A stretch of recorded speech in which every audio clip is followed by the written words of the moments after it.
ಜ್ಯೋತಿರ್ನಿಶಃ ಅರ್ಥ ಏನು? ನಿಶಾ ಅಂದರೆ ಕತ್ತಲೆ, ಜ್ಯೋತಿ ಅಂದರೆ ಬೆಳಕು, ಸೂರ್ಯನ ಆಧಾರಿತವಾದ ಒಂದು ನಾಲೆಡ್ಜ್. It's a mathematics. ಇಲ್ಲಿದ್ದ ಗಿಳಿಶಾಸ್ತ್ರ ಹೋಗಿ ಈಗ ಟ್ಯಾರೋ ಕಾರ್ಡ್ ಆಗಿದೆ. ಯಾಕೆ? ಗಿಳಿಯನ್ನು ಹಿಡಿದು ಶಾಸ್ತ್ರ ಹೇಳ್ತಿದ್ರು. ಗಿಳಿ ಅನ್ನೋದು ಬುಧ ಗ್ರಹನ ರೆಸೆಂಬಲ್. ನೀನು ಹೆಣ್ಣು ಅನ್ನೋದು ಒಂದು ಅಗ್ನಿ. ನೀನು ಅವಳನ್ನು ಏನು ಕೆದಕಿದ್ರೆ ಅವಳು ಮನೆ ಸುಡ್ತಾಳೆ. ಕರೆಕ್ಟ್. ಮನೆಗೆ ನಿಜವಾದ ವಾಸ್ತು ಯಾರು? ಆ ಮನೆ ಗೃಹಿಣಿ. ನಾಗನನ್ನ ಕುಂಡಲಿನಿ ಶಕ್ತಿ ಅಂತೀವಿ ನಾವು. ಸ್ಪರ್ಮಿಗೆ ಕನೆಕ್ಟೆಡ್ ದೇವರೇ. ಹಾಗಾಗಿ ಮಕ್ಕಳಾಗದಿದ್ದವರು ಸುಬ್ರಹ್ಮಣ್ಯನ ಸೇವೆ ಮಾಡಿ. ರಾಮ ದೇವರು ಅಂತ ಅನ್ನೋದು ಸೆಕೆಂಡರಿ. ಅವನು ಇಡೀ ಲೈಫಲ್ಲಿ ಎಥಿಕ್ಸಲ್ಲಿದ್ದ. ನಮ್ಮಲ್ಲಿ ಆ ಎಥಿಕ್ಸ್ ಇಲ್ಲ, ನಾವು ಖುಷಿಲಿಲ್ಲ. ನಮ್ಮಲ್ಲಿ ಆ ಮಟ್ಟದ ಸ್ಯಾಕ್ರಿಫೈಸ್ ಇಲ್ಲ. ಅವನು ಅಪ್ಪನಿಗೋಸ್ಕರ ಕಾಡಿಗೆ ಹೋದ, ನಾವು ಅಪ್ಪನೇ ಕಾಡಿಗಟ್ಟಿದ್ವಿ. ಅಪ್ಪ ಇಲ್ಲ ಅಡ್ಮಿಟ್ ಆದರೆ ಹೋಮ್ ನರ್ಸಿಗೋ ಯಾರಿಗೋ ದುಡ್ಡು ಹಾಕಿಬಿಟ್ಟು ಮಗ US ಕೂತು I will pray for you. ಎಂತ ಮಾಡೋದಿಲ್ಲ ಅವನ ಕರ್ಮ. ಅಲ್ಲಿಂದ ಹೊಡೆದ. ಮೊದಲು ಹರಿದ ಬಟ್ಟೆ ಹಾಕಿದರೆ ಎಸಿತಿದ್ರು. ಈಗ ಹರಿದ ಬಟ್ಟೆಗೆ 4,000 ರೂಪಾಯಿ ಎಕ್ಸ್ಟ್ರಾ ಕೊಟ್ಟು ತಗೊಳ್ತಾರೆ. Tone jeans. ಯಾಕೆ? ಇವನ್ ಬದುಕು ಭಗವದ್ಗೀತೆನ ಇಟ್ಟು ಅದ್ರ ಮೇಲೆ ದಾಸವಾಳ ಇಡೋದು. ಇಷ್ಟು ದಿನ ಮನೆ ಪ್ರಪಂಚಕ್ಕೆಲ್ಲ ಇಟ್ಟೆ ಕೃಷ್ಣ, ಇವತ್ತು ನಿಂಗೂ ಒಂದು ಕೆಂಪು ದಾಸವಾಳ ಇಡ್ತಿದ್ದೀನಿ, ಇಟ್ಕೊಂಡು. ಶಿಲ್ಪಾ ಶೆಟ್ಟಿ ಡ್ರೆಸ್ ನೋಡಿ ಏನೇನೋ ಹೇಳ್ಬೋದು. ಅವಳಿಗಿರೋ ಭಕ್ತಿ ಯಾರಿಗಾರು ಉಂಟ? ಅವಳು ದಿನ ಮಾಡೋ ಯೋಗ ಯಾರ್ಯಾರು ಮಾಡ್ತಾರೆ ನೋಡಿ. ಅವಳ ಹೆಲ್ತ್ ಇಂಪ್ಯಾಕ್ಟು, ಅವಳ ಹೆಲ್ತ್ ಚೆನ್ನಾಗಿದೆ, ಮನೆ ಚೆನ್ನಾಗಿದೆ. ಈ ವೇಷ ಭೂಷಣ ನೋಡಿ ಡಿಸೈಡ್ ಮಾಡೋ ಹುಚ್ಚಾಟ ಮೊದಲನೆಲ್ಲ. ಇಡೀ ನಾನು ನಿನಗೊಂದು ಕ್ವಶನ್ ಕೇಳ್ತೀನಿ. ಇಷ್ಟೊತ್ತೆಲ್ಲ ನೀನು ನಂಗೆ ಕೇಳಿದೆಲ್ಲ, ನಾನೊಂದು ಕೊನೆ ಕ್ವಶನ್. ಅಯ್ಯೋ. ಹಾಯ್, ಹಲೋ, ನಮಸ್ಕಾರ. ನಾನ್ ಸ್ಟೈಲಲ್ಲಿ ನಮಸ್ಕಾರ ಗುರು. ನಾನೇ Mayura Raghavendra. Welcome to gold class.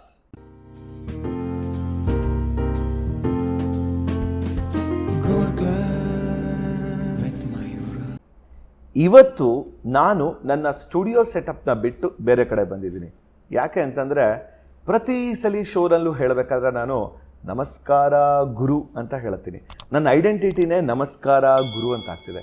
ಇವತ್ತು ಈ 2 ಪದಗಳಿಗೆ ಸರಿಯಾಗಿ ಒಂದು ಅರ್ಥ ಸಿಗ್ತಾ ಇದೆ ಅಂತ ಹೇಳ್ಬೋದು. ಎಕ್ಸಾಕ್ಟ್ಲಿ.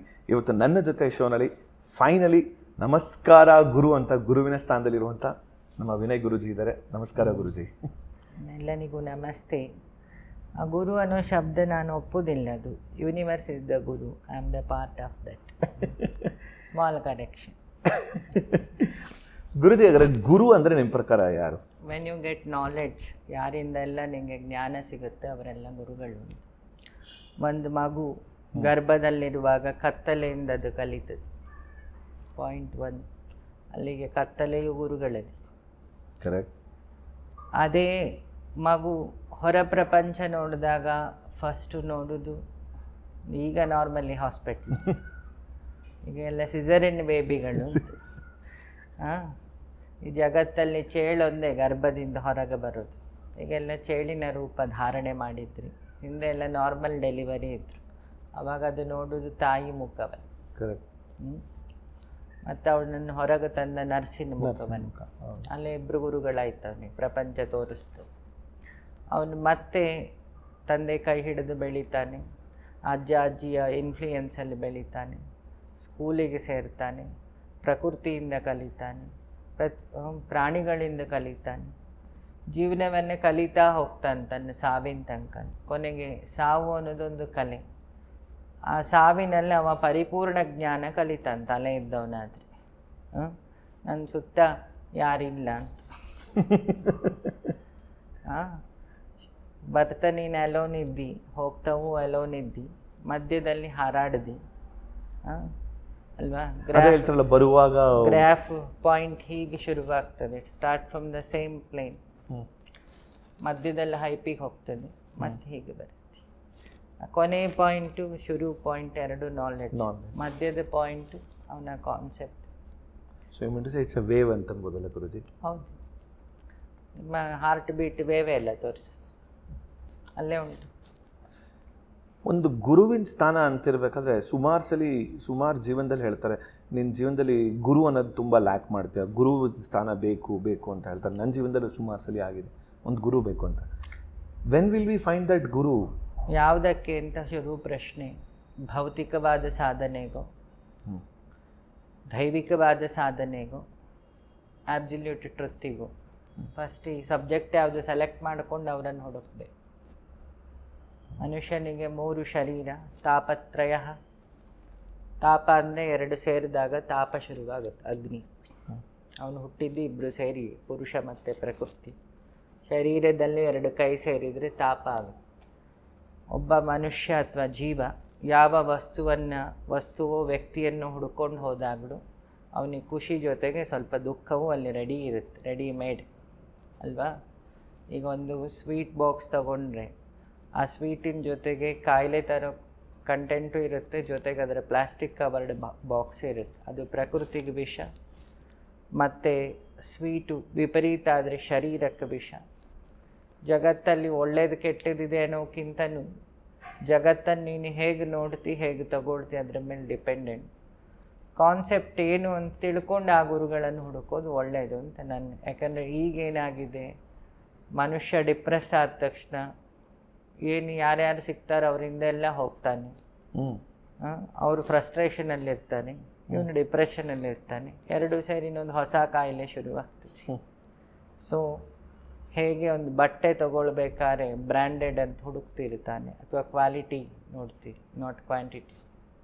ಹಾಗೆ ಯಾವುದೇ ವಿಚಾರ ಜೀವನದಲ್ಲಿ ಹುಡುಕಬೇಕಾದ್ರೆ ಫಸ್ಟು ನಾನು ಸಜೆಷನ್ ಕೇಳಲಿಕ್ಕೆ ಹೋಗ್ತಿದ್ದವನಿಗೆ ಆ ಜ್ಞಾನ ಇದೆಯಾ ಅಂತ ಹೇಳಿ ತಿಳ್ಕೊಂಡು ಅದು ಹೋದರೆ ನೋಡು, ಇದೇನಾಗುತ್ತೆ, it's a solution. Otherwise it's a confusion. But Guruji, ಈಗ ಅಷ್ಟು ತಿಳುವಳಿಕೆ ಬರಬೇಕು ಅಂದ್ರೆ don't you think so the person will be destine to reach to that guru? ನೋಡು, ಬೆಂಗಳೂರಲ್ಲಿ ಸುಮಾರು ಆಸ್ಪತ್ರೆ ಇದೆ. ಒಬ್ಬ 4th ಸ್ಟೇಜ್ ಕ್ಯಾನ್ಸರ್ ಇರುತ್ತೆ. ಯಾರು ತುಂಬ ಅದನ್ನು ತಿಳಿದಿರ್ತಾನೆ, ಅದರಲ್ಲೇ ರಿಸರ್ಚ್ ಮಾಡಿರ್ತಾನೆ, ಎಲ್ಲೋ ಬೆರಳೆಣಿಕೆಗೆ ಇಬ್ಬರು ಇರ್ತಾರೆ. ನಮ್ಮ ಹಾರ್ಟ್ ಹೇಗೆ ಡಾಕ್ಟರ್ ಮಂಜುನಾಥ್ ಇದ್ದ ಹಾಗೊಬ್ಬರು ಇರ್ತಾನೆ. ಹಾಗೆ ಅಂಥವರನ್ನು ಹುಡುಕಿ ಹೋದಾಗ ಮಾಡಿದ ಪ್ರಯತ್ನ ಫಲಕಾರಿ, ಇಲ್ಲ ಅಂದರೆ satisfactory. It is not best, it's A better. ಪಕ್ಕಾ ಸೊಲ್ಯೂಷನ್ ಅಂತಿರಲ್ಲ. ತಿಳಿದವನನ್ನು ಹುಡುಕೋದು ಒಂದು ಸಾಹಸನೇ, ಅದು ಒಂದು ನಾಲೆಡ್ಜ್. ನಾರ್ಮಲಿ ಆ ಗುರು ಅಂದರೆ ಏನು, ನಿನ್ನೊಳಗಿರೋ ನಾಲೆಡ್ಜ್, ಬೇರೆ ಏನಲ್ಲ. ಪ್ರಶ್ನೆ ಹುಟ್ಟುವುದೆಲ್ಲಿ? ಮನಸ್ಸಲ್ಲಿ. ಉತ್ತರ ಸಿಗುವುದೆಲ್ಲಿ? ಮನಸ್ಸಲ್ಲಿ. ಇದು ನಮ್ಮವರು ಗ್ರಹಿಸೋದು ಯಾವುದು? ಮನಸ್ಸು. ಪಕ್ಕ ಅವರು ನಮ್ಮವರ, ಇವ ಶುರು ಹೊಟ್ಟೆ ಗರ್ಭದಲ್ಲಿರ್ತಾ ಯಾರೂ ಇಲ್ಲ, ಅವನ ಸುತ್ತ ಮಲ ಮೂತ್ರ ಅಮ್ಮ ಕೊಟ್ಟ ಆಹಾರ ಅಷ್ಟೇ, ಅದರಲ್ಲೇ ಇದ್ದ. ಅಲ್ಲಿ ಅವನಿಗೆ ಮಡಿಯೂ ಇಲ್ಲ, ಮೈಲಿಗೆ ಇಲ್ಲ. ಹೊರಗೆ ತಂದ ಮೇಲೆ ಸ್ನಾನ ಎಲ್ಲ ಆಗುತ್ತೆ, ಅವನಿಗೆ ಸಂಸ್ಕಾರ ಕೊಡೋ ವಿಧಿವಿಧಾನ ಆಗುತ್ತೆ. ಗರ್ಭದಲ್ಲಿ ಅಲ್ವಾ, ಎರಡು ಸಮಾಧಾನ ಇರೋ ಜಾಗ ಯಾವುದು? ಒಂದು ತಾಯಿ ಗರ್ಭ, ಕೊನೆಗೆ ಮಲಗ್ತಾನಲ್ಲ, ಶುರು ಮಲಗಿದ್ದಿಲ್ಲಿ, ಕೊನೆಗೆ ಮಲಗೋದು ಭೂಗರ್ಭ. ಎರಡೂ ಪ್ರಕೃತಿ. ಇವಳು ಸ್ಮಾಲ್ ಕ್ವಾಂಟಿಟಿಯಲ್ಲಿ, ಅದು ದೊಡ್ಡ. ಆ ಮಧ್ಯದಲ್ಲಿ ಗಲಿಬಿಲಿ ಇದೆಯಲ್ಲ, ಅದು ನಮ್ಮ ಡಿಸೈರ್ಸಿಂದ ಆಗುತ್ತೆ. The desire leads to devilness. Desire ಕೆಟ್ಟುದ. When you go with knowledge, the desire is a divine. ಅಲ್ಲಿ ಒಂದು ಸಣ್ಣ ಮಧ್ಯ ಫ್ಯಾಕ್ಟ್ ಯಾವುದು? ನಾಲೆಡ್ಜ್. ಯಾವುದೇ ಆ್ಯಕ್ಷನನ್ನು ಸುಮ್ಮನೆ ಮಾಡಿದರೆ, the action without knowledge is Poisson. Action with knowledge is A divine. ಅಲ್ಲಿ ಎಲ್ಲವೂ ಮೈನು ನಾಲೆಡ್ಜ್. ಇವನ ಅಮ್ಮ ಅಂತ ಕರಿಬೇಕಾದ್ರೆ ಇವನಿಗೊಂದು ಅರಿವಾಗಬೇಕಲ್ಲ, ಇವಳು ನನ್ನ ಅಮ್ಮ ಅಂತ. ಅವಾಗೇನು ಅಲ್ಲಿ ಹೋಗಿ ಯಾರು ಸ್ಕೂಲ್ ಪಾಠ ಮಾಡಲ್ಲ. ಅಲ್ಲೊಂದು ಕನೆಕ್ಷನ್ ಇರುತ್ತೆ, ಅಂಬಲಿಕಲ್ ಕಾರ್ಡ್ ಕಟ್ಟಾಗಿರುತ್ತೆ. ಅದು ನಮ್ಮ ಮಹಾವಿಷ್ಣುಗೂ ಅವನ ಮಗನಾದ ಬ್ರಹ್ಮನಿಗೂ ಇರೋ ಕನೆಕ್ಷನ್, ಅದೇ ಬ್ರಹ್ಮಕಮಲ ಅಂತ. ಅದಕ್ಕೆ ಅದು ರಾತ್ರಿ ಅರಳುತ್ತೆ, ಸೂರ್ಯನ ಬೆಳಕಿಲ್ಲದೆ ಅರಳುತ್ತದೆ. ಆ ಬ್ರಹ್ಮಕಮಲ ಅಂದ್ರೇನು? ಅದು ನೋಡ್ಲಿಕ್ಕೆ ಕರಳಿದ್ದ ಹಾಗೆ ಇರುತ್ತೆ, ಅದಕ್ಕೆ ಕರಳು ಬಂದ ಅಂತಾರೆ. ಹಾಗಾಗಿ ಆ ಮಗುಗೆ ತಾಯಿಗೆ ಆ ಕನೆಕ್ಷನ್ ಯಾವಾಗಲೂ ಇರ್ತದೆ. ನಿಜವಾದ ತಾಯಿತನದಲ್ಲಿದ್ದರೆ, ಈಗಿನ ಥರ ಬೋರ್ ಹೊಡೆದು ಮದುವೆ ಆಗಿ ಬೋರ್ ಹೊಡೆದು ಮಕ್ಕಳೆತ್ತು ಬೋರ್ಡಿಂಗಿಗೆ ಸೇರಿಸೋ ತಂದೆ ತಾಯಿಗೆ ಇದು ಅನ್ವಯಿಸಲ್ಲ. ಯಾರು ಮಗುವನ್ನು ಹೆರುವುದೊಂದು ಜವಾಬ್ದಾರಿ, ಅದು ನನ್ನ ವಂಶವನ್ನು ಬೆಳೆಸುತ್ತೆ, ನನ್ನ ದೇಶಕ್ಕೊಂದು ಹ್ಯೂಮನ್ ರಿಸೋರ್ಸ್ ಆಗುತ್ತೆ, ಅವನನ್ನು ಒಳ್ಳೆ ವ್ಯಕ್ತಿ ಮಾಡಿ ಸೊಸೈಟಿ ಕೊಡೋದೇ ಒಂದು ತಪಸ್ಸು ಅಂತ ಹೇಳಿ ಮದುವೆ ಆಗ್ತಾರಲ್ಲ, ಅವರಿಗೆ ಇದೆಲ್ಲ ಅನ್ವಯಿಸುತ್ತೆ. That connection is there. ಸಣ್ಣಲ್ಲೇ ಆ ಮಗುಗೆ ಅರಿವಿರ್ತದೆ, ಇದು ದೇಹದ ಅರಿವು. ಜೀವಕ್ಕೆ ಅದೇ ಥರ ಒಂದು ಕನೆಕ್ಷನ್ ಇರುತ್ತೆ. ಆ ಅರಿವು ಕಾಸ್ಮಿಕ್ಕಿನ ಅರಿವು.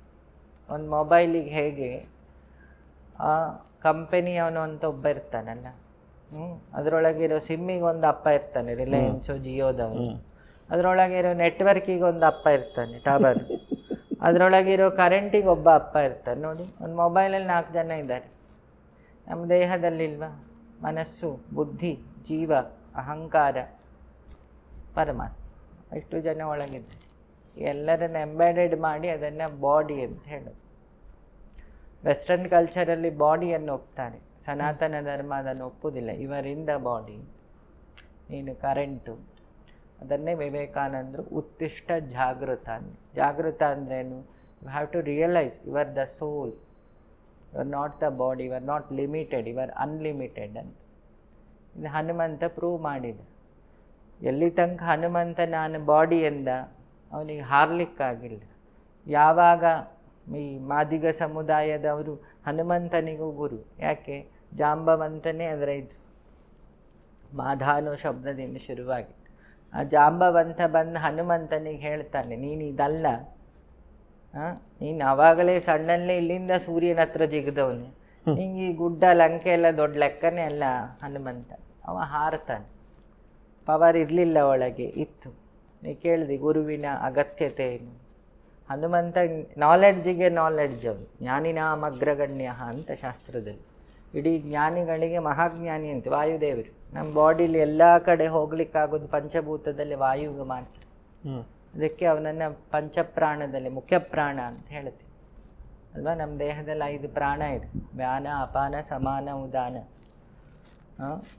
ಹಾಗಾಗಿ ಆ ವ್ಯಾನ ಅನ್ನೋ ಪ್ರಾಣ ತಲೆ ನೆತ್ತಿಯಿಂದ ಹೆಬ್ಬೆಟ್ಟು ತನಕ ಉಂಟು. ಸಮಾನ ಅಗ್ನಿ ಅನ್ನೋದು ಹೈಡ್ರೋಕ್ಲೋರಿಕ್ ಆ್ಯಸಿಡ್, ಇನ್ನೊಂದು ಇಲ್ಲಿ ಇರ್ತದೆ, ಇನ್ನೊಂದು ಪ್ರಾಣ ಇಲ್ಲಿರ್ತದೆ, ಇನ್ನೊಂದು ಅಪಾನವಾಯು, ಅದು ಗುರುದ್ವಾರದ ಹತ್ರ ಇರ್ತದೆ. ಸೊ ಹಾಗಾಗಿ ಈ 5 ಪ್ರಾಣಗಳು ಪಂಚಭೂತಗಳಿಂದ ಬಂದೊಂದು ಎಲಿಮೆಂಟ್. ಅದನ್ನು ಮಿಕ್ಸ್ಚರ್ ಮಾಡಿ ನಮ್ಮ ಪ್ರಾಣಿಕ್ ಶರೀರ, ಸೂಕ್ಷ್ಮ ಶರೀರ ರೆಡಿಯಾಗಿರುತ್ತೆ. ಇದು ಕಾಮದಿಂದ ಉತ್ಪತ್ತಿಯಾಗಿತ್ತು, ಸ್ಪರ್ಮಿಂದ ಮತ್ತು ಓವಿಮಿಂದ. ಒಳಗಿರೋ ಇನ್ನೊಂದು ಶರೀರ ಅದು ಹೆಬ್ಬೆಟ್ಟು ಗಾತ್ರ ಇರುತ್ತೆ, ಅಂಗುಷ್ಟ ಪ್ರಾಣ ಅಂತೀವಿ. ಅದಕ್ಕೆ ಈ ನಾಮ ಇಡೋದು ಇದರಲ್ಲಿ. ಅಲ್ಲಿಂದ ಲಾಜಿಕ್ ಇದೆ. ಅದು ಹೃದಯ ಭಾಗದಲ್ಲಿ ಇರುತ್ತೆ, ಹೃತ್ಕಮಲ ನಿವಾಸ. ಹಾಗಾಗಿ ನಾರಾಯಣನಿಗೆ ಹೇಳೋದು ಯೋಗಿ ಹೃದಯಾನಗಮ್ಯಂ ಅಂತ. ಎಲ್ಲಿರ್ತಾನೆ ವಿಷ್ಣು? ಯೋಗಿಗಳ ಹೃದಯದಲ್ಲಿ ಇದ್ದಾನೆ. ಬೇರೆಯವ್ರ ಹೃದಯದಲ್ಲಿ ಇಲ್ವಾ? ಇದ್ದಾನೆ, ಅವನಿಗೆ ಗೊತ್ತಿಲ್ಲ. ಯಾಕೆ? ಅವನಿಗೆ ವಿಷ್ಣು ಗೊತ್ತಾಗ್ಲಿಕ್ಕೆ ಇವನು ದೇಹ ಅನ್ನೋ ಭ್ರಾಂತಲ್ಲೇ ಇದ್ದಾನಲ್ಲ. ಈಗಿನ ಮನುಷ್ಯರ ಮೆಂಟ್ಯಾಲಿಟಿ ಪ್ರಾಣಿ ಅನ್ನೋ ಭ್ರಾಂತಲ್ಲಿದೆ, ಮನುಷ್ಯ ಅನ್ನೋದ್ರಲ್ಲೂ ಇಲ್ಲ. ಅಲ್ವಾ?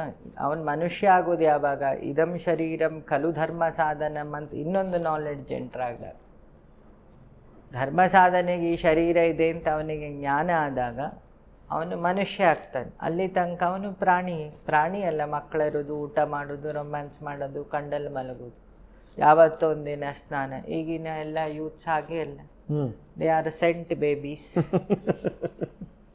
ಮೊದಲು ಹರಿದ ಬಟ್ಟೆ ಹಾಕಿದರೆ ಎಸಿತಿದ್ರು, ಈಗ ಹರಿದ ಬಟ್ಟೆಗೆ 4,000 ರೂಪಾಯಿ ಎಕ್ಸ್ಟ್ರಾ ಕೊಟ್ಟು ತಗೊಳ್ತಾರೆ. Tone jeans. ಯಾಕೆ? ಇವನ್ ಬದುಕು ಹೀಗಾಗಿ. ಗುರುಜಿ, ಈ ಚಿಕ್ಕ ವಯಸ್ಸಿನಲ್ಲೇ ನೀವು ಗುರುಗಳಾಗೋದಕ್ಕೆ ನಿಮಗೆ ನಿಮ್ಮ ಪ್ರಕಾರ ಪೂರ್ವಜನ್ಮದ ಸುಕೃತನೇ ಕಾರಣ ಅನ್ಸುತ್ತಾ? ಒಂದಿಷ್ಟು ವಿಚಾರ ಹೇಳುವಾಗಿಲ್ಲ, ಅದಿರಲಿ. ಒಂದು, ನಾನು 2ನೇ ಕ್ಲಾಸ್ ಇರಬೇಕಾದ್ರೆ ಈ ದಾರಿಯನ್ನು ನಾನು ಶುರು ಮಾಡಿದ್ದು ಶಂಕರ ಜಯಂತಿಲಿ. ಓ, ಶಂಕರ ಜಯಂತಿ. ನಾನು ಹುಟ್ಟಿದ್ದು ಶೃಂಗೇರಿಯಲ್ಲಿ, ತಕ್ಕಮಟ್ಟಿಗೆ ಬೆಳೆದಿದ್ದು ಶೃಂಗೇರಿಯಲ್ಲಿ. ನಮ್ಮ ಅಮ್ಮನ ಮನೆಯವರು ವೇದಾಂತಿಗಳ ಫ್ಯಾಮಿಲಿ. ತಂದೆ ಮನೆಯವರು ಲವ್ ಮ್ಯಾರೇಜ್. ಅವರು ತಂದೆ ಮನೆಯವರು ಕೃಷಿಕರು. ಒಂದು ವೆಜ್ಜು, ಇನ್ನೊಂದು ನಾನ್ ವೆಜ್. ಆಹಾರ ನನಗೆ ಭೇದ ಇಲ್ಲ, ಇಬ್ಬರಲ್ಲೂ ಧರ್ಮ ಇತ್ತು. ತಂದೆ ಮನೆಯಲ್ಲಿ ಭೂಮಿಯನ್ನು ಉಪಾಸನೆ ಮಾಡೋರು, ಮೋಸ ಇಲ್ಲದ ಉದ್ಯೋಗ. ಯಾಕೆ? ಭೂಮಿಲಿ ಮಾತ್ರ ಒಂದು ಕಾಳು ಹಾಕಿದರೆ 100 ಮಾಡೋದು. IT ಯಲ್ಲಿ ಒಂದು ಕಾಳನ್ನು 100 ಶೇರ್ಸಿಗೆ ಹಾಕಿ ಹೊಗೆ ಹಾಕ್ಕೊಳ್ಳೋರಿದ್ದಾರೆ. ಹಾಗೆ ಹೇಳಿದ್ದು. ನಿಜವಾಗ್ಲೂ ಮೋಸ ಇಲ್ಲದ ಉದ್ಯೋಗ ಯಾವುದು? ಮೋಸ ಮಾಡದ ಹೃದಯ ಯಾವುದು? ರೈತರು. ಅವರು ಮುಗ್ಧರು. ಅವರು ಏನು ಭೂಮಿಯ ಸೇವೆ ಮಾಡೋರು, ಭೂದೇವಿಯ ಸೇವೆ ಮಾಡಿದ್ರು. ಅಮ್ಮನ ಮನೆಯವರು ವಾಗ್ದೇವಿಯ ಸೇವೆ ಮಾಡಿದ್ರು. ಇಬ್ಬರ ಹತ್ರನೂ ಇರೋ ನಾಲೆಡ್ಜನ್ನು ಸ್ವಲ್ಪ ತಗೊಂಡೆ. ಕೊನೆಗೆ ನನ್ನ ಅಜ್ಜ ದೇಹ ಬಿಟ್ಟು 6th 7th ಅಪ್ಪನ ಮನೇಲಿ ಒಂದು ಕ್ವಶನ್ ಬಂತು, ಸತ್ತೋದ್ಮೇಲೆ ಎಲ್ಲಿಗೆ ಹೋಗ್ತಾನೆ. ಅಂದರೆ ಜರ್ನಿ ಶುರು ಮಾಡಿದ್ದು. ಸಾಧನೆಗಳು ಅಲ್ಲಿ ತನಕ ಒಳ ಅರಿವಿನಿಂದನೇ ಪ್ರಾಪ್ತಿ ಆಗ್ತಾ ಇತ್ತು. ಅದು ಪ್ರಕೃತಿಯಿಂದ ಕೊಟ್ಟಿದ್ದು ಅಥವಾ ಶಿವನ ಅನುಗ್ರಹ ಅಂತ ಹೇಳ್ಬೋದು. ಯಾಕೆ ಶಿವನ ಉಪಾಸನೆ ಮಾಡ್ತಾ ಇದ್ದು. ಜಗತ್ತಿಗೊಬ್ಬ ಮಹಾಗುರು ಇದ್ದಾನೆ, ಯಾರು? ಈಶ್ವರ. ಗುರವೇ ಸರ್ವಲೋಕಾನಾಂ ಭೀಷಜೇ ಭವರೋಗಿಣ ನಿಧಯೇ ಸರ್ವವಿದ್ಯಾನಾಂ ದಕ್ಷಿಣಾಮೂರ್ತಯೇ ನಮಃ. ಆ ದಕ್ಷಿಣಾಮೂರ್ತಿಯೇ ಶಂಕರಾಚಾರ್ಯರಾಗಿ ಬಂದಿದ್ದು ಅಂತ ನಮ್ಮೆಲ್ಲರ ನಂಬಿಕೆ. ಇದಕ್ಕೆ ಆ ಹೆಸರಲ್ಲಿ ಶಂಕಾಂ ಹರತಿ ಇತಿ ಶಂಕರ. ಶಂಕೆಯನ್ನು ನಾಶ ಮಾಡೋನು ಶಂಕರ. ಅದರ ಮಧ್ಯದಲ್ಲಿ ಚಂದ್ರಶೇಖರ ಭಾರತಿಗಳ ಅವ್ರ ಹತ್ರ ಹೋಗಿ ಧ್ಯಾನ ಅಭ್ಯಾಸ ಮಾಡ್ತಾ ಇದ್ದೆ. ಅವರ ಏನು ಹೇಳ್ತಾರೆ, ಅವರ ವೇದಿಕೆಯಲ್ಲಿ. ಅದಕ್ಕೆ ಸಕ್ಕರೆಪಟ್ಟಣ ಗುರುಗಳ ವೆಂಕಟಾಚಲ ಅವಧೂತರ ಇನ್ಫ್ಲೂಯೆನ್ಸ್ ಇರ್ಬೋದು. ಅವರೇ ಅದನ್ನು ಶುರು ತೋರಿಸ್ಕೊಟ್ಟರು. ಸೊ ಉಪಾಸನೆಗಳು ದಾರಿ ಮಾಡಿಕೊಡ್ತಾ ಹೋಯಿತು. ಫಸ್ಟು ಉಪಾಸನೆ, ಆಮೇಲೆ ಅಧ್ಯಯನ ಆಗಲಿಕ್ಕೆ ಗಾಂಧೀಜಿ, ಪುತ್ತೂರಜ್ಜ, ನಿತ್ಯಾನಂದ ಭಗವಾನರೆಲ್ಲ ಅಧ್ಯಯನಕ್ಕೆ ನನ್ನನ್ನು ನೂಕಿದವರು. ಸಚ್ಚಿದಾನಂದ ಸರಸ್ವತಿಗಳು, ಅವರ ಗ್ರಂಥಗಳು, ವಾದಿರಾಜರು, ಸುಮಾರು ಎಲ್ಲ ಗುರುಗಳು ಬಂದು ಹೋಗ್ತಾರೆ. ಸೊ ಎಲ್ಲೆಲ್ಲಿ ನಾಲೆಡ್ಜ್ ಸಿಗುತ್ತೋ, ಅಲ್ಲಮರು, ಸಿದ್ಧಾರೂಢರು, ಹಾಗಾಗಿ ಎಲ್ಲ ಇಡೀ ಜಗತ್ತೇ ನನಗೆ ಗುರು. ಒಬ್ಬ ಹೂ ಕಟ್ಟೋನ ಸಮೇತ ಜ್ಞಾನ ಕೊಡ್ತಾನೆ. ಯಾಕೆ ಅವನಿಗೆ ಅಷ್ಟು ಪೇಷನ್ಸ್ ಇರುತ್ತೆ. ಒಂದು ಇರುವೆ ನಿನಗೆ ಡಿಸಿಪ್ಲಿನ್ ಹೇಳಿಕೊಡುತ್ತೆ. ಬೀಸೋ ಗಾಳಿ ಸಮಾನತೆಯನ್ನು ಹೇಳಿಕೊಡುತ್ತೆ. ನಾವು ಹೇಳ್ತೀವಿ ಸಹನಾಭವತ್ತು, ನಿಜವಾಗ್ಲೂ ಆಚರಣೆ ಮಾಡೋದು ಯಾರು? ವಾಯುದೇವರೇ. ಎಲ್ಲರನ್ನೇ ಸಮಾನವಾಗಿ ಬೀಸ್ತಾನೆ. ಕಳ್ಳನಿಗೂ ಗಾಳಿ ಕೊಡ್ತಾನೆ, ಮಾಡೆಲ್ಲಿಗೂ ಗಾಳಿ ಕೊಡ್ತಾನೆ, ಸ್ವಾಮೀಜಿಗೂ ಗಾಳಿ ಕೊಡ್ತಾನೆ, ತಾಯಿಗೂ ಗಾಳಿ ಕೊಡ್ತಾನೆ. ಅವನಿಗೆ ಸಮಾನ ಮನಸ್ಥಿತಿ. ಸೂರ್ಯನ ಬೆಳಕು ಮತ್ತು ಗಾಳಿ ಇದೆರಡರಿಂದ ಅದನ್ನು ಕಲಿಬೋದು. ಸೊ ಯೂನಿವರ್ಸನ್ನು ನೋಡ್ತಾ ಹೋದೆ, ಸ್ವಲ್ಪ ಸಿಗ್ತದರಲ್ಲಿ. ಏನೋ ಪೂರ್ಣ ಯೂನಿವರ್ಸೇ ನನ್ನ ತಲೆಯಲ್ಲಿದೆ ಅಂತಲ್ಲ. ಅದನ್ನು ಅಧ್ಯಯನವನ್ನು ಅನುಭವಕ್ಕೆ ಹಾಕ್ತಾ ಹೋದೆ. ಈಗ 7 ಚಕ್ರ ಇದೆ ಅಂತೆಲ್ಲ ಹೇಳ್ತಾ ಇದ್ರು. ಸರಿ, ಆ 7 ಚಕ್ರದ ಬಗ್ಗೆ ಅಧ್ಯಯನ ಮಾಡಿದೆ, ಅನುಭವದಲ್ಲಿ ಕಾಣ್ತಾ ನೋಡಿದೆ, ಕಂಡ ಮೇಲೆ ಅದನ್ನು ಒಪ್ಪಿದೆ. ಅನಾಲಿಸಿಸ್ ಆಯಿತು ಅಲ್ವಾ? ಫಸ್ಟು ಅನುಷ್ಠಾನ, ಆಮೇಲೆ ಶರೀರವೇ ಅಧಿಷ್ಠಾನ. ಯಾವಾಗ ನೀನು ಗಂಗೆಯೊಳಗೆ ಪೂರ್ತಿ ಮುಳುಗಿದಿ, ನೀನು ಗಂಗೆಯ ಒಂದು ಪಾರ್ಟೇ ಅದಿ ಅಲ್ವಾ? ಇನ್ನು ಮುಳುಗಬೇಕಷ್ಟೆ. ಒಬ್ಬ ಎಣ್ಣೆ ಹೊಡೆಯೋನು ಪೂರ್ತಿ ಹೊಡೆದು ಕೂತ್ರೆ ಅವನು ಒಂದು ಎಣ್ಣೆದು ಪಾರ್ಟೆ, ಕಿಕ್ಕಲ್ಲೇ ಇರ್ತಾನೆ. ಬಾಟ್ಲಲ್ಲಿರೋ ಕಿಕ್ಕ ಅವನ ಬಾಡಿಲೇ ಇರುತ್ತೆ, ಟೈಮ್ ಬೀಯಿಂಗ್ ಇರುತ್ತೆ ಅಲ್ವಾ? ಮನುಷ್ಯ ಇವತ್ತು ಓಡ್ತಾ ಇರೋದು ಯಾವ್ದ್ರ ಹಿಂದೆ? ಹಿ want kick. I am not thinking he want knowledge ಅಲ್ವಾ? ಚತುರ್ವಿಧ ಪುರುಷಾರ್ಥ ಅಂತಾರೆ. ಧರ್ಮ, ಅರ್ಥ, ಕಾಮ, ಮೋಕ್ಷ. ಧರ್ಮ ಅಂದರೆ ದುಡಿ, ಅರ್ಥ ಅಂದರೆ ದುಡಿಮೆ ಮಾಡಿ, ಧರ್ಮದಿಂದ ಬಂದು ದುಡ್ಡದು. ಅದರಿಂದ ನಿನ್ನ ಕಾಮನೆಗಳನ್ನು ಪೂರೈಸ್ಕೊ. ಅದೆಲ್ಲ ಆದಮೇಲೆ ಮನಸ್ಸು ಶಾಂತ ಆಗುತ್ತೆ, ಮೋಹ ಅನ್ನೋ ಗುಣ ಅದರಲ್ಲಿ ನಾಶ ಆಗುತ್ತೆ. ಆವಾಗ ನೀನು ಮೋಹನನನ್ನು ಹುಡುಕ್ಲಿಕ್ಕೆ ಶುರು ಮಾಡಿ. ಮೋಹನ ಅಂದರೆ ಕೃಷ್ಣ. ಕೃಷ್ಣ ಅಂದ್ರೇನು? Knowledge. Krishna equivalent to conscious. ನೀಲಿ ಬಣ್ಣ ಅಂತ ಅರ್ಥ ಅಲ್ಲ. ನಾವೇನು ಮಾಡಿದ್ವಿ? ಫಾರ್ಮನ್ನು ಹಿಡಿದ್ವಿ, ಫಾರ್ಮಿನ ಹಿಂದೆ ಇರೋ ತತ್ವವನ್ನು ಹಿಡಿಯೋದು ಮರೆತ್ವಿ. ಅದು ಈಗ ನಾರ್ಮಲಿ ಸೊಸೈಟಿಲಿ ಆಗ್ತಿರೋ ಸಮಸ್ಯೆ. ಶಂಕರಾಚಾರ್ಯರು ದೊಡ್ಡವರು, ಬಸವಣ್ಣ ದೊಡ್ಡವರು, ಮಧ್ವಾಚಾರ್ಯರು ದೊಡ್ಡವರು, ಕಬೀರ ದೊಡ್ಡವನು, ಗುರುನಾನಕ್ ದೊಡ್ಡವನು. ನಾನೊಬ್ಬ ಹುಡುಗಂಗೆ ಪ್ರೈಮರಿಯಿಂದ ಹಿಡಿದು LKG ಹಿಡಿದು ಅವನು PhD ತನಕನೂ ಒಬ್ಬೊಬ್ಬ ಲೆಕ್ಚರ್ಗಳು ಬರ್ತಾರೆ. ಅದರಲ್ಲಿ ಯಾರು ದೊಡ್ಡವರು? ಅವರೆಲ್ಲ ಇಲ್ಲ ಅಂದರೆ ಇವನು PhD ಆಗ್ತಿರ್ಲಿಲ್ಲ. ಇವನು ಕೂತು ಕಂಪೇರ್ ಮಾಡಿದರೆ ನಂಗೆ PhDಲಿರೋ ಪ್ರೊಫೆಸರ್ ಈಗ ದೊಡ್ಡವನು, LKG ಅವನೇನು ಲೆಕ್ಕಕ್ಕಿಲ್ಲ. It is not the way. ನಿನ್ನ ಒಂದೊಂದು ಉಸಿರಾಟವು ಒಂದೊಂದು ಮೂಮೆಂಟ್ ಬದುಕಲ್ಲಿ. ಯಾರೆಲ್ಲ ಅಲ್ಲಿ ನಾಲೆಡ್ಜ್ ಕೊಟ್ಟಿದ್ದಾರೆ ನಿನ್ನನ್ನು ದಾಟಿಸ್ಲಿಕ್ಕೆ, ಅವರೆಲ್ಲ ಗುರುಗಳೇ ತಾನೆ. So this is the concept.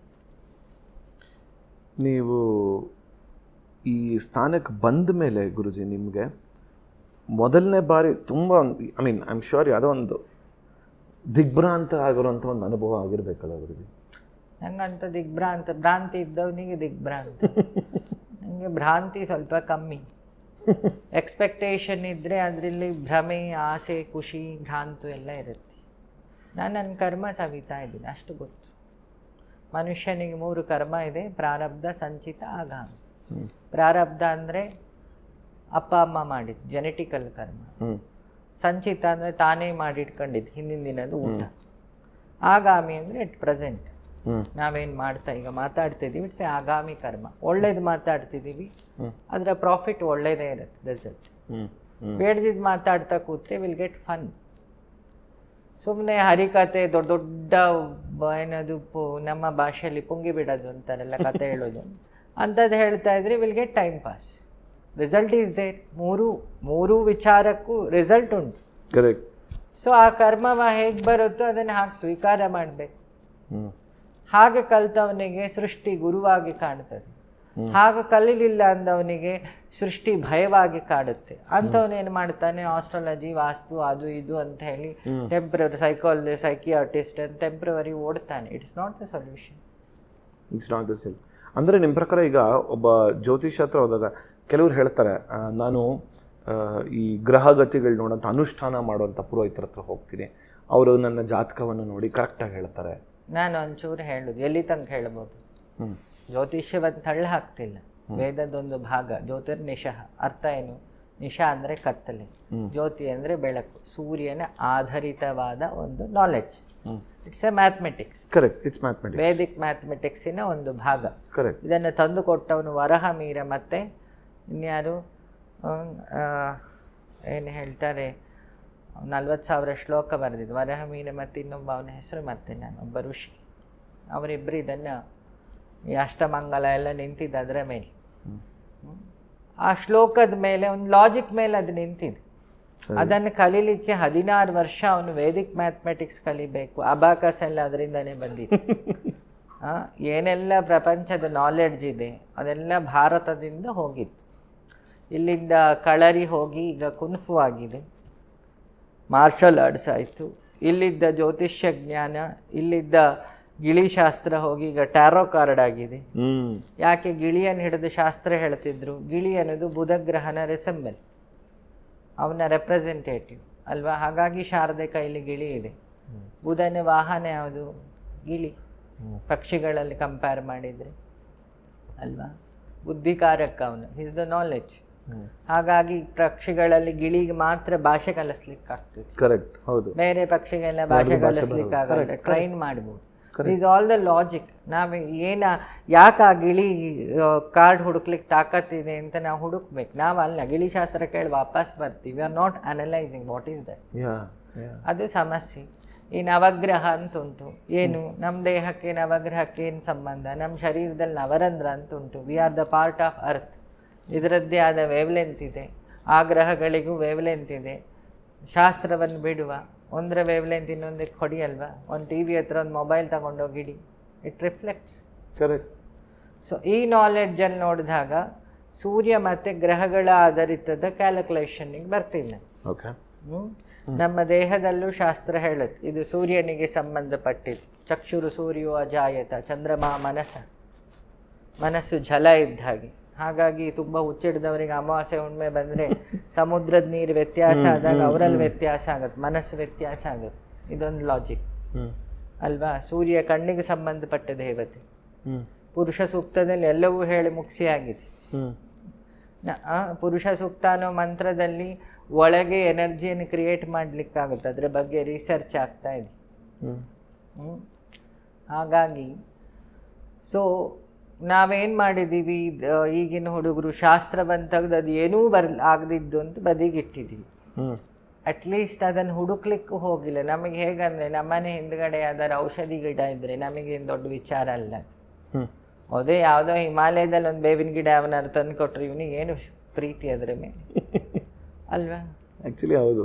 ನಾ ಮೊನ್ನೆ ಕೇಳಿದೆ, ಹಿಮಾಲಯದಲ್ಲಿ ಧ್ಯಾನ ಮಾಡೋದಂದ್ರೆ ಏನು ಅಂತ ಅಲ್ವಾ? ಅಲ್ಲೇ ಧ್ಯಾನ ಆಗಬೇಕಾ? ಅಲ್ಲೊಂದು ಸ್ಯಾಂಟಿಟಿ ಇದೆ. ಋಷಿಗಳೆಲ್ಲ ಹಿಂದೆ ಧ್ಯಾನ ಮಾಡಿ ಮಾಡಿ ಅವರ ಕಾಸ್ಮಿಕ್ ಇಟ್ಟಿದ್ದಾರೆ, ಇಲ್ಲ ಅಂತ ನಾನು ಹೇಳಲ್ಲ. ಧ್ಯಾನ ಮಾಡೋದು ಕಣ್ಣು ಮುಚ್ಚಿದ್ರೆ, ಅದು ಮನೇಲಿ ಮುಚ್ಚಿದ್ರೇನು ಅಲ್ಲಿ ಮುಚ್ಚಿದ್ರೇನು. ನಿಜ. ಇವನಿಗೆ 1.5 ಲಕ್ಷ ಖಾಲಿ ಮಾಡಿ ಹಿಮಾಲಯ ನೋಡ್ಲಿಕ್ಕೆ ಹೋಗಲಿ, ನೋಡಬೇಕಾದ ಜಾಗ ಅದು ಭಾರತದಲ್ಲಿ ಹುಟ್ಟಿದ ಮೇಲೆ ಕೈಲಾಸ ಪರ್ವತ ಬಂದು. ಆದರೆ ನಾವೇನು ಮಾಡ್ತೀವಿ, ಅಷ್ಟೆಲ್ಲ ದುಡ್ಡು ಖರ್ಚು ಮಾಡಿ ಅಲ್ಲೋಗಿ ಕಣ್ಣು ಮುಚ್ತೀವಿ. ನೋಡೋದಕ್ಕಿನ್ನ ನೋಡಿಬಿಟ್ಟು ಕಣ್ಣು ಮುಚ್ಚಿದ್ರೆ ಒಳ್ಳೇದಲ್ಲ. ಈಗ ನಾನು ದೇವ್ರ ಪೂಜೆ ದರ್ಶನಕ್ಕೆ ದೇವಸ್ಥಾನಕ್ಕೆ ಹೋಗ್ತಾ ನೋಡಿದ್ದೀನಿ, ಅಲ್ಲಿ ಅಭಿಷೇಕ ಆಗ್ತಿರುತ್ತೆ, ಅರ್ಚನೆ, ಅದನ್ನು ನೋಡ್ಬೇಕು ಕಣ್ಣಲ್ಲಿ. ಇವನು ಕಣ್ಣು ಮುಚ್ಚಿ ಕೂತಿರ್ತೆ, ಹೋಗಿದ್ದೇನಕ್ಕೆ ಮತ್ತೆ ಟಿಕೆಟ್ ಮಾಡಿಸ್ಕೊಂಡು. ಅದೇ ಹೇಳಿದ್ನಲ್ಲ, ಆ್ಯಕ್ಷನ್ ಮಾಡ್ತಿದ್ದೀವಿ, ಅಲ್ಲಿ ನಾಲೆಡ್ಜ್ ಅರಿವಿಲ್ಲ. ಮದುವೆ ಆಗ್ತೀವಿ, ಯಾಕೆ ಆಗ್ತೀವಿ ಗೊತ್ತಿಲ್ಲ. ಮದುವೆ ಆಗ್ತಾ ಹೇಳ್ತಾರೆ, ಮಂತ್ರ ಒಂದುಂಟು, ಸಾವಧಾನ, ಸುಲಗ್ನೆ, ಸುಮುಹೂರ್ತೆ, ಮತ್ತು ಲಕ್ಷ್ಮೀನಾರಾಯಣ ಧ್ಯಾನ ಅಂತ ಒಂದು ಶ್ಲೋಕ ಹೇಳ್ತಾರೆ. ಅದರ ಅರ್ಥ ಏನು, ನೀನು ಈ ಸುಮುಹೂರ್ತದಲ್ಲಿ ಈ ಕನ್ಯೆಯನ್ನು ದಾನ ತಗೊಂಡಿದ್ದಿ, ಇನ್ನು ನಿನ್ನ ಜವಾಬ್ದಾರಿ ಅಂಥೇಳಿ ಅವನ ಕೈ ಮೇಲೆ ಆ ಕೈ ಇಡ್ತಾನೆ. ಅದಕ್ಕೆ ವಿವಾಹ ಬಂಧನ, ಇನ್ವಿಟೇಷನಲ್ಲೇ ಇರ್ತದೆ ಅದು. ಒಂದು ಬಂಧನಕ್ಕೆ ಬಿದ್ದಿ, ನಿನ್ನೊಳಗಿರೋ ಶಾರೀರಿಕ ಕಾಮವು, ಮಾನಸಿಕ ಕಾಮವು, ಮತ್ತು ಫ್ಯಾಮಿಲಿಯನ್ನು ಬೆಳೆಸುವ ಕಾಮವು, ಏನೋ ಒಂದು ಕಾಮನೆಯಿಂದ ನೀನು ಒಂದನ್ನು ಹಿಡ್ದು ಪ್ರಕೃತಿಯನ್ನು. ಇನ್ನು ಅವಳನ್ನು ನೀನು ನೋಡ್ಕೊಳ್ಬೇಕು. ಅವಳ ಅಗ್ನಿ, ನೀನು ಹೆಣ್ಣು ಅನ್ನೋದೊಂದು ಅಗ್ನಿ. ನೀನು ಅವಳನ್ನು ಏನು ಕೆದಕಿದ್ರೆ ಅವಳು ಮನೆ ಸುಡ್ತಾಳೆ. ಕರೆಕ್ಟ್. ಮನೆಗೆ ನಿಜವಾದ ವಾಸ್ತು ಯಾರು, ಆ ಮನೆ ಗೃಹಿಣಿ. ಕರೆಕ್ಟ್. ಅವಳು ಕರೆಕ್ಟಾಗಿ ಮನೆ ನೋಡಿಕೊಂಡ್ರೆ, ಮನೇಲಿ ಫಸ್ಟ್ ಅಲಾರಾಮ್ ಯಾರು, ಈ ಅಲಾರಾಮ್ ಬರೋ ಮೊದಲು ಅಮ್ಮ. ಅವಳು ಎದ್ದು ಎಲ್ಲರನ್ನ ಎಬ್ಸೋದು, ಅವಳು ಎದ್ದ ಮೇಲೆ ಒಲೆ ಹಚ್ಚೋದು, ಅಗ್ನಿಗೆ ಎಚ್ಚರ ಮಾಡ್ತಾಳೆ. ಮನೆ ಬಾಗಿಲು ತೆಗೆದು ಸೂರ್ಯನಿಗೆ ಎಚ್ಚರ ಮಾಡ್ತಾಳೆ. ಮನೆಯಲ್ಲಿ ಗಂಡನಿಗೆ ಕಾಫಿ ಕೊಟ್ಟು ಅವಳನ್ನು ಎಚ್ಚರ ಮಾಡ್ತಾಳೆ. ಇದು ಹಿಂದಿನ ಹಳ್ಳಿಯ ಬದಿ ಹೆಂಗಸರಿಗೆ ಹೇಳಿದರೆ ಅನ್ವಯಿಸೋದು, ಸಿಟೀಲಿ ಅನ್ವಯಿಸಲ್ಲ. ಸಿಟೀಲಿ ಕೆಲಸದವರು ನಾಯಿಯ ಎಚ್ಚರ ಮಾಡೋದು. ಈಗ ಪರಿಸ್ಥಿತಿ ಆಗಿದೆ, ಒಬ್ರೊಬ್ಬರು ಮನೇಲೇ ಇರೋದಿಲ್ಲ, ಅದು ಇನ್ನೊಂದು ದೂರ. ಒಬ್ರೊಬ್ಬರ ಅವಸ್ಥೆ ಹೇಗಿದೆ ಅಂದರೆ ಅವರು ಮನೇಲಿ ಇರೋದೇ ಇಲ್ಲ, ಅದು ದುರಾದೃಷ್ಟಕರ ಅಂತ ಹೇಳ್ಬೋದು. ಅಥವಾ ಗ್ರಹಣ ಎಲ್ಲ ಹೇಳ್ತಾರಲ್ಲ, ಚಂದ್ರಗ್ರಹಣ ಅಂದ್ರೇನು, ಮನಸ್ಸಿಗೆ ಗ್ರಹಣ, ಹಿಡಿದಿಲ್ವ ನಮಗೆ, ಹಿಡಿದಾಗಿದೆ. ಸೂರ್ಯಗ್ರಹಣ ಅಂದರೆ ಬುದ್ಧಿಗೆ ಗ್ರಹಣ, ಹಿಡಿದಾಗಿದೆ ಅಲ್ವ, ಅದೆಲ್ಲ ಹಿಡಿದಿದೆ. ಹಾಗಾಗಿ ಆ ಮನೆಯಲ್ಲಿ ಆ ಹೆಣ್ಣನ್ನು ಅವನು ಕೈ ಹಿಡಿದು ಅಗ್ನಿಗೆ 3 ಸಲ ಸುತ್ತಾನೆ. ಯಾಕೆ ಸುತ್ತಾನೆ? ಜಗತ್ತಲ್ಲಿ ಪಂಚಭೂತದಲ್ಲಿ ಮೇಲ್ಮುಖವಾಗಿ ಹರಿಯೋದು ಅಗ್ನಿ ಮಾತ್ರ. ಹಾಗಾಗಿ ನಾಥಪಂಥದವರು, ಕ್ರಿಯಾಯೋಗದವರು, ಎಲ್ಲ ಧರ್ಮದವರು ಅಗ್ನಿಯನ್ನು ಉಪಾಸನೆ ಮಾಡ್ತಾರೆ, ಬೇರೆ ಬೇರೆ ಹೆಸರಲ್ಲಿ ಅಲ್ವಾ. ಆ ಅಗ್ನಿ ನಮ್ಮನ್ನು ಮೇಲೆ ಕರ್ಕೊಂಡು ಹೋಗ್ತಾನೆ ಅಂತ, ಅದಕ್ಕೆ ಅಗ್ನಿಹೋತ್ರ. ಉಪನಯನ ಆದ ತಕ್ಷಣ ಅವನಿಗೆ ಅಗ್ನಿಹೋತ್ರ ಮಾಡಬೇಕು. ಇವತ್ತಿಂದ ಅವನು ದ್ವಿಜ, ಬ್ರಾಹ್ಮಣ ಅಲ್ಲ. ಅಗ್ನಿಯಿಂದ ನಾಲೆಡ್ಜು ತೇಜಸ್ ತಗೊಂಡ ಮೇಲೆ ಅವ ಬ್ರಾಹ್ಮಣ. ಯದ್ ಬ್ರಹ್ಮ ಜಿಜ್ಞಾಸು ತಂ ಬ್ರಾಹ್ಮಣ. ನಾಲೆಡ್ಜ್ ಅವನಿಗೆ ಅಗ್ನಿ ಪಾಠ ಮಾಡಬೇಕು. ಅವನಿಗೊಂದು ಕರ್ಮ ಹಾಕಿದ್ರು ಸನಾತನದಲ್ಲಿ. ಆ ಕರ್ಮದ ಬೆಳಕನ್ನು ಆರಾಧನೆ ಮಾಡಿ ನೀನೊಂದಿನ ಅಣ್ಣ ಬೆಳಕಾಗು. ಆ ಅಗ್ನಿ ಹೇಳ್ತಾನೆ, ನಿನ್ನೊಳಗೆ ನಾನು 5 ಮುಖದಲ್ಲಿದ್ದೀನಿ, ಪಂಚಾಗ್ನಿಗಳಾಗಿ, ನೀನು ಅದನ್ನು ತಿಳಿ. ಶೈವರದನ್ನು ಪಂಚಾಕ್ಷರಿ ಅಂತಾನೆ, ವೈಷ್ಣವರದನ್ನು ಏನು ಸಂಕರ್ಷಣ ಇನ್ನೇನೇನ ಹೆಸರಲ್ಲಿ ಹೇಳ್ತಾನೆ. ಹಾಗೆ ಇದಂತ ಪ್ರತಿ ಕರ್ಮದ ಹಿಂದೆ ಒಂದು ರಹಸ್ಯ ಇದೆ. ಈಗ ಯಾರು ಹಾಗೆ ನಡ್ಕೊಳ್ತಾರೆ? 7 ಜನ್ಮ ನೀನು ಒಟ್ಟಿಗಿರುವಂಥ ಮಾತು ತಗೊಂಡು ಕರೆಕ್ಟ್ 7 ದಿನಕ್ಕೆ ಡೈವರ್ಸ್ ಪೇಪರ್ ಬಂದಿರುತ್ತೆ. ಏನು ಕಾರಣ? ಅಲ್ಲಿಯೂ ಅಗ್ನಿಯೇ, ಕಾಫಿ ಮಾಡಬೇಕು ಅನ್ನೋದೇ ಕಾರಣ. ಯಾಕೆ ಹಾಗಾಯಿತು? ಕಾಫಿ ಡೇಲಿ ಶುರುವಾದ ಪ್ರೀತಿ. ಕಾಫಿ ಥರನೇ ತಣ್ಣಗೂ ಆಗಿದೆ, ಅದರಲ್ಲಿ ಏನೂ ಪ್ರಾಬ್ಲಮ್ ಇಲ್ಲ. ಕಾಫಿಲಿ ಶುರುವಾಗಿದ್ದಲ್ಲ, ಕಾಫಿಲೇ ಎಂಡಾಗಿದೆ, ಡೋಂಟ್ ವರಿ. ಅಂದರೆ ಗುರುಜಿ, ಈಗ ಅದಕ್ಕೆ ನೀವು ವಿವಾಹ ಅಂತ ಹೇಳಿದ್ರೆ ಅದಕ್ಕೆ ಈಗ ಜಾತಕ ನೋಡ್ತಾರೆ, ತಿರ್ಗಾ ಗ್ರಹಗತಿಗಳು ನೋಡಿ, ಅದೇನೋ ಗುಣಗಳು ನೋಡ್ತಾರೆ. ಹೇಳಿದ್ನಲ್ಲ, ಜ್ಯೋತಿಷ್ ಶಾಸ್ತ್ರ ಅನ್ನೋದು ಸರಿ, ಅದನ್ನು ಕಲಿದಿದ್ದವನಿದ್ರೆ ಏನು ಮಾಡ್ತೀನಿ. ಹೊಟ್ಟೆಪಾಡಿಗೆ ಜ್ಯೋತಿಷ್ಯವನ್ನು ಹೇಳೋದು ಬೇರೆ, ಅದನ್ನು ತಪಸ್ಸು ಅಂತ ತಿಳ್ಕೊಂಡು ಅಧ್ಯಯನ ಮಾಡೋದು ಬೇರೆ. ನೋಡು, when you are doing doctor ಆಗು ಅಥವಾ ಸೋಷಿಯಲ್ ಮೀಡಿಯಾ ಆಗು, ಏನೇ ಕರ್ಮ ಮಾಡು, you should feel some ethics and passion. ಆವಾಗ ನೀನು ಕರೆಕ್ಟ್ ನಿನ್ನನ್ನು 100% ಅದಕ್ಕೆ ಕೊಟ್ಟಿದ್ದಿ. ಈಗ ರಾಜ್ಕುಮಾರ್ ಆ್ಯಕ್ಟ್ ಮಾಡಿದ್ದನ್ನು ಎಲ್ಲರೂ ನೋಡ್ತಾರೆ. ನೋಡು, ಬೇರೆ ಆ್ಯಕ್ಟರ್ಸನ್ನು ನೋಡು, ಆ ಮನುಷ್ಯನ ಆ್ಯಕ್ಟಿಂಗ್ ನೋಡು. ಅಲ್ಲಿ ಶ್ರೀನಿವಾಸ ಕಲ್ಯಾಣದಲ್ಲಿ ಯು ವಿಲ್ ನಾಟ್ ಫೀಲ್ ಅದು ರಾಜ್ಕುಮಾರ್, ಅಲ್ಲಿ ಶ್ರೀನಿವಾಸನೇನೋ ಭಕ್ತಿ ಫೀಲ್ ಆಗುತ್ತೆ. That is the Advaita. ನೀನು ಅದೇ ಆಗು ಅಣ್ಣ ಅಂತ ಅಲ್ವಾ. ಅದೇ ರಾಜ್ಕುಮಾರ್ ರಾಯರ ಆ್ಯಕ್ಟಿಂಗ್ ಮಾಡಿದಾಗಲೂ ರಾಘವೇಂದ್ರನ ಫೀಲ್ ಆಗ್ತದೆ. ಬೇರೆ ಆ್ಯಕ್ಟರ್ಗಳು ಮಾಡಿದ್ದನ್ನು ನೋಡು, ಯು ನಾಟ್ ಫೀಲ್. ಅಲ್ಲಿ ಡೆಡಿಕೇಶನ್ ಏನು? ರಾಜ್ಕುಮಾರ್ ಹಣ ಎಣಿಸ್ತಿರ್ಲಿಲ್ಲ, ನಂಗೆ ಗೊತ್ತಿದ್ದಂಗೆ. ಪಾರ್ವತಮ್ಮ ನೋಡ್ಕೊಳ್ತಾ ಇದ್ದಿದ್ದೆ ಎಲ್ಲ. ಅವ್ರಿಗೊಂದ್ಸಲಿ 500 ರೂಪಾಯಿ ನೋಟ್ ನೋಡಿದ್ರೆ ಅದು 500 ರೂಪಾಯಿ ನೋಟ್ ಹೀಗಿರುತ್ತೆ ಅನ್ನೋದು ಗೊತ್ತಿರಲಿಲ್ಲ. ಅಲ್ಲಿ ಏನರ್ಥ, ಇವು ತಪಸ್ಸು ಮಾಡ್ತಿದ್ರು ಕಲೆಯನ್ನು. ಸರಸ್ವತಿಯು ಅದಕ್ಕೆ ತಕ್ಕಾಗಿ ಕೊಟ್ಟಿದ್ಲು. ಒಂದು ಎಥಿಕ್ಸ್ ಇತ್ತು. ಈಗಿನ ಆ್ಯಕ್ಟ್ರ್ ಥರ ಆ ಭಾಷೆಯಲ್ಲಿ ಕೊಟ್ಟರೆ ನಾನು ಸೇಫ್ ಆಗ್ತೀನಿ, ನಾನು ಸಸ್ಟೈನಿಟಿ ನೋಡ್ತಿರ್ಲಿಲ್ಲ. ನನ್ನ ಮಣ್ಣು, ನನ್ನನ್ನು ಬೆಳೆಸಿದ ಮಣ್ಣು ಕನ್ನಡ, ನಾನು ಕುಡಿದಿದ್ದು ಕಾವೇರಿ ನೀರು, ನಾನು ಹಂಗೆ ಇರಬೇಕು ಅಂತ ಈ ಪ್ರಜ್ಞೆ ಪ್ರತಿ ಕನ್ನಡಿಗರಿಗೆ ಬಂದರೆ ಎಲ್ಲಿರ್ತೀರಿ? ನಾವು ಬರೀ ರಾಜ್ಕುಮಾರ್ ಫ್ಯಾನ್ಸ್ ಅಂತೀವಿ. ಆಚರಣೆಯಲ್ಲಿ ಉಂಟಾ? We are following the form. Rajkumar photo ಹಾಕ್ತೀವಿ, ಹಾರ ಹಾಕ್ತೀವಿ. ಅವ್ರು ಸ್ವಲ್ಪ ಎಥಿಕ್ಸ್ ತರ್ಬೋದಲ್ಲ? ಟ್ರೂ, ವೆರಿ ಟ್ರೂ ಅಲ್ವಾ? ದುಡಿಲಿಕ್ಕೆ ಅಂತಲೇ ಬದುಕಲಿಲ್ಲ. ಜೀವನಕ್ಕೆ ದುಡ್ಡು ಬೇಕು, ಆಹಾರಕ್ಕೆ ಬೇಕು, ದುಡ್ಡೇ ಜೀವನ ಅಲ್ಲ ಅನ್ನೋ ಒಂದು ಕಾನ್ಸೆಪ್ಟ್ ಇತ್ತು ಅವ್ರ ಹತ್ರ. ನೋಡಿ, ರಾಜ್ಕುಮಾರನ್ನು analyse my will get so many thing. ಅದೇ ಥರ ಎಲ್ಲ ಮಾಸ್ಟರ್ಸನ್ನು ಅನಲೈಸ್ ಮಾಡಬೇಕು. You will get some concept ಅಲ್ವಾ? ಕಾವಿ ಉಡೋದಂದ್ರೇನು? ಮನಸ್ಸು ಖಾಲಿ ಮಾಡ್ಕೊಳ್ಳೋದು ಅಂತ ಅರ್ಥ. ಕಾವಿ ಅಂದರೆ ಅಗ್ನಿ, ಅಗ್ನಿಯ ವಸ್ತ್ರ. ಎಗೈನ್ ಅಲ್ಲಿಗೆ ಬಂದ್ರಿ. ಸನ್ಯಾಸಿಗಳು ಯಜ್ಞ ಮಾಡಲ್ಲ. ಯಾಕೆ ಮಾಡಲ್ಲ? ಅವರೆಲ್ಲ ಕರ್ಮದಿಂದ ವಿಮುಕ್ತರಾಗ್ತಾರೆ ವಿರಜಾ ಹೋಮ ಮಾಡಿ. ಯಾಕೆ ಅವನಿಗೆ ಅಗ್ನಿ ಆರಾಧನೆ ಮಾಡಲ್ಲ ಸನ್ಯಾಸಿಗಳು? ಕಾವಿ ಉಟ್ಟ ಮೇಲೆ ನಿನಗೆ ಇವತ್ತಿಂದ ಕರ್ಮ ಇಲ್ಲ ಒಂದು. ನೆಕ್ಸ್ಟು ನೀನು ಇವತ್ತಿಂದ ಜ್ಞಾನ ಅಗ್ನಿ. ಕೊನೆಯ ಹೋಮ ವಿರಜಾ ಹೋಮನೇ ಅಲ್ವಾ? ನೀನೇ ಅಗ್ನಿ ಇವತ್ತಿಂದ ಅಂತ. ಟಾಪ್ ಮೋಸ್ಟ್ ಅದ್ವೈತ ಆಯ್ತು. ಫಸ್ಟ್ ಅಗ್ನಿಯನ್ನು ಅಧ್ಯಯನ ಮಾಡು, ದ್ವೈತ. ಅಗ್ನಿಯನ್ನು ಪ್ರೀತಿಸುವ, ವಿಶಿಷ್ಟಾದ್ವೈತ. ಅಗ್ನಿಯೇ ಆಗು, ಮುಗೀತು ಕೆಲಸ. ಅದನ್ನೇ ಚಿದಾನಂದ ರೂಪ ಶಿವೋಹಂ. ಹೀಗೆ ಯಾರು ನಾಲೆಡ್ಜನ್ನು ತಗೊಳ್ತೀರಿ? ನಮ್ಮದು ಈ ಗಾಳಿಪಟದ ಕತೆ ಆಗಿದೆ. ಗಾಳಿಪಟ ಮೇಲೆ ಹಾರ್ತಾ ಉಂಟು, ಬಣ್ಣ ಬಣ್ಣದ ಗಾಳಿಪಟ. ಹೋಳಿ ಹಬ್ಬ. ಇಟ್ ಈಸ್ ನಾಟ್ ಹೋಳಿ ಹಬ್ಬ. ಯಾವಾಗ ಬಣ್ಣ ಹಿಂಗೆ ಎರಚ್ಕೊಂಡು ಕುಡಿದು ಕುಪ್ಪಳಿಸಿ ಕಂಡವ್ರ ಮನೆ ಮೇಲೆ ಗ್ಲಾಸ್ ಮೇಲೆ ಕಲ್ಲೆ ಹಾಕಿ ಆ ಥರದೊಂದು ಹೋಲಿ ಇದೆ. ಹೋಳಿ ಹಬ್ಬ ಅಂದ್ರೇನು? It's a holiness. ನಿನ್ನಲ್ಲಿರೋ 7 ಕಾಮನೆಗಳನ್ನು, ಸಪ್ತಕಾಮನು ಅಗ್ನಿಗೆ ಹಾಕಿ ಸುಡು. ಅಲ್ಲೂ ಅಗ್ನಿ ಉಂಟು. ಕರೆಕ್ಟ್. ಯಾಕೆ ಸುಟ್ಟ ಶಿವ? ಯಾವ ಕಣ್ಣಿಂದ ಸುಟ್ಟ? ಕಾಮ ಹುಟ್ಟುದು ಈ ಕಣ್ಣಿಂದ. ಸೂರ್ಯ ಮತ್ತು ಚಂದ್ರ ಇದ್ದರೆ ನಿಮಗೆ ಪ್ರಪಂಚ ಕಾಣುದು. ಕಾಮನೆಗಳು ಹುಟ್ಟುದು. ಅವ ಸುಟ್ಟ ಯಾವ ಕಣ್ಣಿಂದ ಸುಟ್ಟ? 3ನೇ ಕಣ್ಣಿಂದ ಸುಟ್ಟ. ಅಗ್ನಿಹೋತ್ರಾತ್ಮನೆ, ಅಗ್ನಿನೇತ್ರದಿಂದ ಸುಟ್ಟ. ಅದ್ರ ರೆಸೆಂಬಲಿಗೆ ಅಗ್ನಿ ಹಾಕಿ ಕಾಮನನ್ನು ಅಲ್ಲಿ ಸುಡುದು. ಗೊತ್ತಾಯ್ತು? ಏನಕ್ಕೆ ಹೋಲಿ ಮಾಡ್ತಿದ್ದಿ? ಅಲ್ಲ, ಬಣ್ಣ ಎರಚು ಹಬ್ಬ. ಎರಚಿದ ಬಣ್ಣ ಸುಡುವುದು ಹಬ್ಬ. ಅದು ಎರಚಿಕೊಂಡಿದ್ಯಲ್ಲ ಮೈ ಮೇಲೆ ಸುಮಾರು ಬಣ್ಣ. ಆಯಿತು. ಈ 7 ಬಣ್ಣಗಳ ಮೂಲ ಯಾವುದು? ವೈಟ್ ಲೈಟ್ ಅಲ್ವಾ? ಆ ವೈಟ್ ಲೈಟ್ ಒಂದು ಪ್ರಿಸಮ್ ಮೇಲೆ ಹೋದಾಗ ಅದು 7 ಲೈಟ್ ಆಗಿ ಬರೋದು ಹೊರಗೆ. ಶುರು ಯಾವುದು? ಶುದ್ಧ. ಅದಕ್ಕೆ ಶಿವನ ಬಣ್ಣ ಯಾವುದು? ಹಿಮಾಲಯದ್ದು ಬಿಳಿ. ಶುದ್ಧ ಸ್ಫಟಿಕ ಸಂಕಾಶಂ ಶುದ್ಧ ವಿದ್ಯೆ ಪ್ರದಾಯ. So these all. ನೋಡಿ, ನಾನೇನೋ ದೊಡ್ಡ ಹುಲಿ ಅಂತಲ್ಲ. ಹಿಂದಿನ ಎಲ್ಲ ಗ್ರಂಥಗಳಲ್ಲೂ ಶ್ಲೋಕಗಳಲ್ಲೂ ಗಾಢವಾದ ಅರ್ಥ ಇದೆ. ನಾವು ಅದನ್ನು ಬೈಪಾಟ್ ಹೊಡಿತೀವಿ. ನಾವು ಹೇಳಿದ್ವಿ ಸೋಲಾರ್ ಎನರ್ಜಿಯನ್ನು ಸೈಂಟಿಸ್ಟ್ ಕಂಡು ಹಿಡಿದ್ರು ಅಂತ. ಗಾಯತ್ರಿ ಮಂತ್ರದಲ್ಲೇ ಹೇಳಿ ಮುಗಿಸಿ ಆಗಿದೆ ಅಲ್ವಾ? ತತ್ ಸವಿತೃವರೆಣ್ಯಂ ಭರ್ಗೋ ದೇವಸ್ಯ ಧೀಮಹಿ. ಹಾಗಾದರೆ ಸೂರ್ಯನಿಗೂ ಬುದ್ಧಿಕಾರಕನಾದ ಮೆದುಳಿಗೂ ಕಾರಣ ಉಂಟು.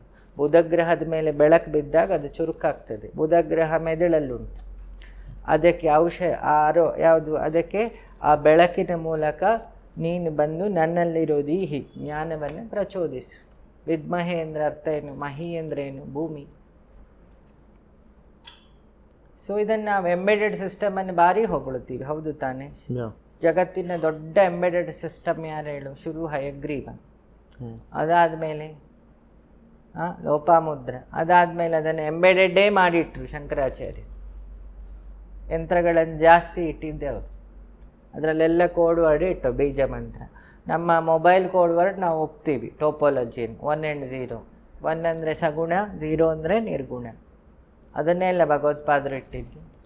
ಗುರುಜಿ, ನೀವು ಬೀಜ ಮಂತ್ರ ಅಂದಾಗ ನಂಗೆ ನೆನಪಾಯಿತು. ಕೆಲವೊಂದ್ಸಲಿ ತುಂಬ ಜನ ಹೇಳ್ತಾರೆ, ನಾವು ಮಂತ್ರಗಳು ಹೇಳಬೇಕಾದ್ರೆ ಈ ನಮಗೆ ಈಗ ಬೀಜ ಮಂತ್ರಗಳು ಒಂದು ಗುರುಗಳಿಂದ ಬಂದಿರಬೇಕು, ಅವರು ಅದನ್ನು ನಮ್ಗೆ ಹೇಳ್ಕೊಟ್ಟಿದ್ರೆ ಮಾತ್ರ ಅದಕ್ಕೆ ಬಂದೆ. ನಾನು ಈ ಮೊಬೈಲ್ ರಿಪೇರಿ ಮಾಡಬೇಕು ಅನ್ಸುತ್ತೆ ಅಂತ ಇಟ್ಕೊ. ಯೂಸ್ ಮಾಡಿದ್ದೀನಿ, ರಿಪೇರಿ ಮಾಡಬೇಕು ಅನ್ನಿಸ್ತಾನೆ. ಒಳ್ಳೆ ಮೊಬೈಲ್ ಆಗಿರ್ಬೇಕು, ಅದು ನೋಕಿಯಾ ಸೆಟ್ಟಲ್ಲಿ. ಹೋಗಿ ಎರ್ರಾಬಿರಿ 1ನೇ ಕ್ಲಾಸ್ ಮಗು ಹತ್ರ ಕೊಟ್ಟರೆ ಏನು ಮಾಡ್ತಾನೆ? ಕಲ್ ತಗೊಂಬಂದು ನೋಡಿತಾನೆ, ಇಲ್ಲ ಒಂದಿಂಗೆ ಎಷ್ಟು ಉಡಿ ಮಾಡ್ತಾನೆ. ನಿಜವಾಗ್ಲೂ ಮೊಬೈಲ್ ರಿಪೇರಿ ಆಗಬೇಕಂದ್ರೆ ಅದರ ಕೋಡಿಂಗ್ ಗೊತ್ತಿದ್ದವನ ಹತ್ರ ಹೋಗ್ಬೇಕು. ಕರೆಕ್ಟ್. ಇಷ್ಟೇ ಮ್ಯಾಟ್ರ್. ಯಂತ್ರ ಉಪಾಸನೆ, ಯಂತ್ರ ಮಂತ್ರ ತಂತ್ರ. ಭಕ್ತಿಗೆ ಇದು ಯಾವುದು ಬೇಡ. ಭಕ್ತಿ ಭಾವಕ್ಕೆ ಸಂಬಂಧಪಟ್ಟಿದ್ದು, ಇದಕ್ಕೆ ಕರ್ಮಕ್ಕೆ ಸಂಬಂಧಪಟ್ಟಿದ್ದು. ಈಗ ಎಲ್ಲ ಕಡೆ ಪ್ರಿಂಟ್ಔಟ್ ಸಿಗ್ತದೆ ದಾರಿ ಬದಿಯೆಲ್ಲ, ದೃಷ್ಟಿ ಗಣಪತಿ ಯಂತ್ರ. ಒಂದು ಯಂತ್ರಕ್ಕೆ ಎನರ್ಜಿ ಫ್ಲೋ ಆದರೆ, ಅದು ಚಾರ್ಜ್ ಆದರೆ ಅಲ್ಲ ನಿನ್ನ ಮೊಬೈಲ್ ವರ್ಕ್ ಆಗೋದು. 2 ಚಾರ್ಜ್ ಆಗಬೇಕು. ಒಂದು ಒಳಗಿನ ದುಡ್ಡು ಚಾರ್ಜ್ ಆಗಬೇಕು, ಅದು ಆ ಕಡೆ ಕಂಪನಿಯವ್ರು ಮಾಡೋದು. ಇನ್ನೊಂದು ಕರೆಂಟ್ ಚಾರ್ಜ್ ಆಗಬೇಕು. 2 ಚಾರ್ಜ್ ಆದರೆ ಅದು ವರ್ಕ್ ಆಗ್ತದೆ, ಫೋನ್ ಹೋಗ್ತದೆ ಅದರಿಂದ. ಈ 2 ಚಾರ್ಜ್ ಇಲ್ಲದೆ ತಂದು ಹಿಂಗೆ ಇಟ್ಕೊಂಡ್ರೆ ಸಿಮ್ ಕಾರ್ಡ್ ಕವರಲ್ಲಿ, ಈಗ ನಾರ್ಮಲಿ ಹೆಂಗಸರು ಮಾಡ್ತಿರೋದು ಯಾವುದು? ದಾರಿ ಬದಿ ಎಲ್ಲ 5, 6, 600 ರೂಪಾಯಿಗೆ 700 ರೂಪಾಯಿಗೆ ಇದನ್ನು ಮನೇಲಿ ಇಡಿ, ಒಳ್ಳೇದಾಗ. ಹೆಂಗೆ ಅವನು ಅದಕ್ಕೆ ಅನುಷ್ಠಾನ ಮಾಡಿದ್ದಾನ, ಆ ಬೀಜ ಮಂತ್ರಗಳನ್ನು ಸಿದ್ಧಿ ಮಾಡ್ಕೊಂಡಿದ್ದಾನ, ಅದ್ರ ಬಗ್ಗೆ ತುಂಬ ತಿಳ್ಕೊಂಡಿದ್ದಾನ, ತಿಳ್ಕೊಂಡು ಅದನ್ನು ಮಾಡಿದ್ದಾನ. ಅವನಿಗೆ ಅದರ ಪೂರ್ಣ ಮಾಹಿತಿ ಇದೆಯಾ ನಿನಗೆ ಕೊಟ್ಟವನಿಗೆ? ನಿನಗೆ ಅದನ್ನು ಹೇಳಿಕೊಟ್ಟಿದ್ದಾನ, ನೀನು ಅದನ್ನು ಅನುಷ್ಠಾನ ಮಾಡ್ತೀಯ ಮನೆಯಲ್ಲಿ? ಇಷ್ಟರ ಮೇಲೆ ಅದು ವರ್ಕ್ ಆಗ್ತದೆ. ಇದು ಪ್ರಿಂಟೌಟ್ ತೆಗ್ದ ಭಾರತದ ಭೂಪಟ ಆಯ್ತು. ನಿನ್ನೊಂದು ಫೋಟೋ ತೆಗ್ದುಬಿಟ್ಟು ಮನೇಲಿಟ್ಟು ಒಳ್ಳೇದಾಗ ನಿನ್ನ ಬಗ್ಗೆ ತಿಳ್ಕೊಳ್ಬೇಕಾ ಬೇಡ? ನಿಜ ಅಲ್ವಾ? ನಿಜ. ಇದೇ ಆಗಿದ್ದು. ನಮ್ಮಲ್ಲಿ ಎಲ್ಲ ಆ್ಯಕ್ಷನಲ್ಲಿ ನಡೀತಾ ಉಂಟು, ನಾಲೆಡ್ಜ್ ಇಲ್ಲ ಅಷ್ಟೆ. ಅದೇ ಸಮಸ್ಯೆ. ಒಬ್ಬ ಜ್ಯೋತಿಷಿ ಹೇಳ್ತಾನೆ ಹಾಲು ತಗೊಂಡೋಗಿ ನಾಗರ ಕಲ್ಲಿಗೆ ಹಾಕು ಒಳ್ಳೇದಾಗ್ತದೆ. ಸರಿ, ಇವನು ಹಾಕಿ ಬಂದ, ತೊಳೆದು ಬರ್ಬೇಕಾ ಬೇಡ? ಕರೆಕ್ಟ್. ಹಾಂ, ನಾನು ನೋಡಿದ್ದೀನಿ ಸುಮಾರು ದೇವಸ್ಥಾನದಲ್ಲಿ ಹಾಲು ಮೊಸರೆಲ್ಲ ತಂದು ಸುರಿಯೋದು ಪಂಚಮಿಗೆ. ಮಾರನೇ ದಿನ ಅದು ವಾಶ್ ಮಾಡಬೇಕಲ್ಲ, ಅದು ಸ್ಮೆಲ್ ಆಗಿ ಏನಾಗುತ್ತೆ? ದೇವ್ರು ಇರ್ತಾನೆ, ಇವನಿಗೆ ಒಳ್ಳೇದಾಗುತ್ತೆ, ಶಾಪ ಸಿಗುತ್ತೆ. ಹಾಲು ಹಾಕಿದ್ದಕ್ಕೆ ಒಳ್ಳೇದಾಗುತ್ತೆ 1%, ನಂಬಿಕೆ ಇಟ್ಟು ಹಾಕಿದರೆ. ಗಂಡನ ಬೈತ ಹಾಕಿದರೆ ಒಳ್ಳೇದಾಗಲ್ಲ, ಅದು ಬೇರೆ. ಬೆಳಿಗ್ಗೆ ಕೊಳ್ತು ಹುಳ ಆಗುತ್ತಲ್ಲ, ಅದರ ಶಾಪ. ನಾಗನನ್ನ ಕುಂಡಲಿನಿ ಶಕ್ತಿ ಅಂತೀವಿ ನಾವು, ಸ್ಪರ್ಮಿಗೆ ಕನೆಕ್ಟೆಡ್ ದೇವರೇ. ಹಾಗಾಗಿ ಮಕ್ಕಳಾಗದಿದ್ದವರು ಸುಬ್ರಹ್ಮಣ್ಯನ ಸೇವೆ ಮಾಡಿ. ನಮ್ಮ ಸ್ಪರ್ಮ್ ಇರೋದು ಯಾವ ಥರ? ಹಾವಿನ ಥರ ಅಲ್ವಾ? ಅದಕ್ಕೆ ಕುಂಡಲಿನಿ ಶಕ್ತಿ ಏನು ಸರ್ಪಾಕಾರದಲ್ಲಿ ಇರೋದು. ಹಾಗಾಗಿ ಮಹಾವೀರರ ತೀರ್ಥಂಕರರ ಹಿಂದೆ ಒಂದು 5 ಹೆಡೆ ಹಿಂಗಿಟ್ಟಿರ್ತಾರೆ. ವಿಷ್ಣು 7 ಹೆಡೆ ಮೇಲೆ ಮಲಗಿದ್ದ, 7 ಲೋಕ 7 ಹೆಡೆ. ಆ 7 ಕುಂಡಲಿನಿ ಶಕ್ತಿ ಮೇಲೆ ಶಯನ ಮಾಡಿದವನು. ಅದಕ್ಕೆ ಅವನು ಅನಂತ ಶಯನ. ಅರ್ಥ ಏನು? ಅನಂತ ಮೀನ್ಸ್ ಇನ್ಫೈನೈಟಲ್ಲಿ ನಿದ್ದೆ ಮಾಡ್ತಾ ಇದ್ದಾನೆ. ಇನ್ನೊಬ್ಬ ಅದನ್ನೇ ಮೃತ್ಯುವನ್ನೇ ವಿಷವನ್ನೇ ಹಿಡಿದು ಕೂತಿದ್ದಾನೆ, ಅದಕ್ಕೆ ಕಂಟ್ಲಲ್ಲಿರೋದು. ವಿಷವನ್ನೇ ಗೆದ್ದವನು ಅವ ಮೃತ್ಯುಂಜಯ. ಹೀಗೆ ನೋಡಿದ್ದೀರಾ ಈಶ್ವರನ್ನ? ಇಲ್ಲ. ಏನಕ್ಕೆ ಅನಂತ ಶಯನ? ದೇವರು ಎಂತ ಅವನು ಸನ್ನಬಾತಿಗೆ ಮಲಗಿದ್ದಂತ ಅಲ್ಲಿ ತ್ರಿವೇಂದ್ರಮ್ಮಲ್ಲಿ. ಅದರ ಅರ್ಥ ಗೊತ್ತಿದ್ದು ನಮಸ್ಕಾರ ಮಾಡಿದರೆ ಹೌದು. ಆವಾಗ ಅವನಿಗೆ ಅನಂತ ಶಯನನ ಅನಂತತೆ ಅರ್ಥ ಆಗ್ತಿತ್ತು. ಇವನಲ್ಲಿ ಹೋಗಿ ಗಂಧ ಪ್ರಸಾದ ತಗೊಂಡು ಓಡಿ ಬಂದ, ಅದನ್ನೇ ಎಲ್ಲೋ ಕಾರಲ್ಲಿಟ್ಟ ಮನೆಗೆ ತಗೊಂಡು ಹೋಗ್ರಿ, ಸೀದಾ ಹೋಗಿ ನಾವು ಮಸಾಲೆ ದೋಸೆ ತಿನ್ನಲಿ. ನಮ್ಮಲ್ಲಿ ಎಲ್ಲ ಆಚರಣೆಗಳು ಎರ್ರಾಭಿರಿ ಇದೆ. ಭಾರತದ ಶಾಪ ಅದು, ಅದನ್ನು ತಿಳ್ಕೊಳ್ಳಿಲ್ಲ. ಭಾರತ ಅನ್ನೋ ಶಬ್ದವೇ ತಿಳ್ಕೊಳ್ಳಿಲ್ಲ. ಭಾವನೆ ಪ್ಲಸ್ ರಥ, ಅದನ್ನೇ ಹೆಣ್ಣಾಗಿ ನೋಡಿದರೆ ಅವಳು ಭಾರತಿ, ಶಾರದೆ. ಭಾರತದ ತಲೆ ಸರಸ್ವತಿ, ಕಾಶ್ಮೀರ. ಅವಳ ಈ ಕೈ ವ್ಯವಹಾರ ಲಕ್ಷ್ಮಿ, ಬಾಂಬೆ. ಅಲ್ಲಿ ದೇವಿ ಯಾರು? ಸುತ್ತ ಸಮುದ್ರ ಮಧ್ಯದಲ್ಲಿ ಒಬ್ಳಿದ್ದಾಳೆ, ಮುಂಬಾದೇವಿ, ಮಹಾಲಕ್ಷ್ಮಿ. ಹಂಗಾಗಿ ಎಲ್ಲ ಭೋಗಗಳೆಲ್ಲ ಉಂಟು ಬಾಂಬೆಲಿ. ಎಡಗೈ ಆಯುಧ ಯಾರಿರೋದು? ವೆಸ್ಟ್ ಬೆಂಗಾಲಲ್ಲಿ ಕಾಳಿ. ಹೃದಯ ಇದು ನಾಲೆಡ್ಜ್, ಅಯೋಧ್ಯೆ ಇರೋ ಜಾಗ.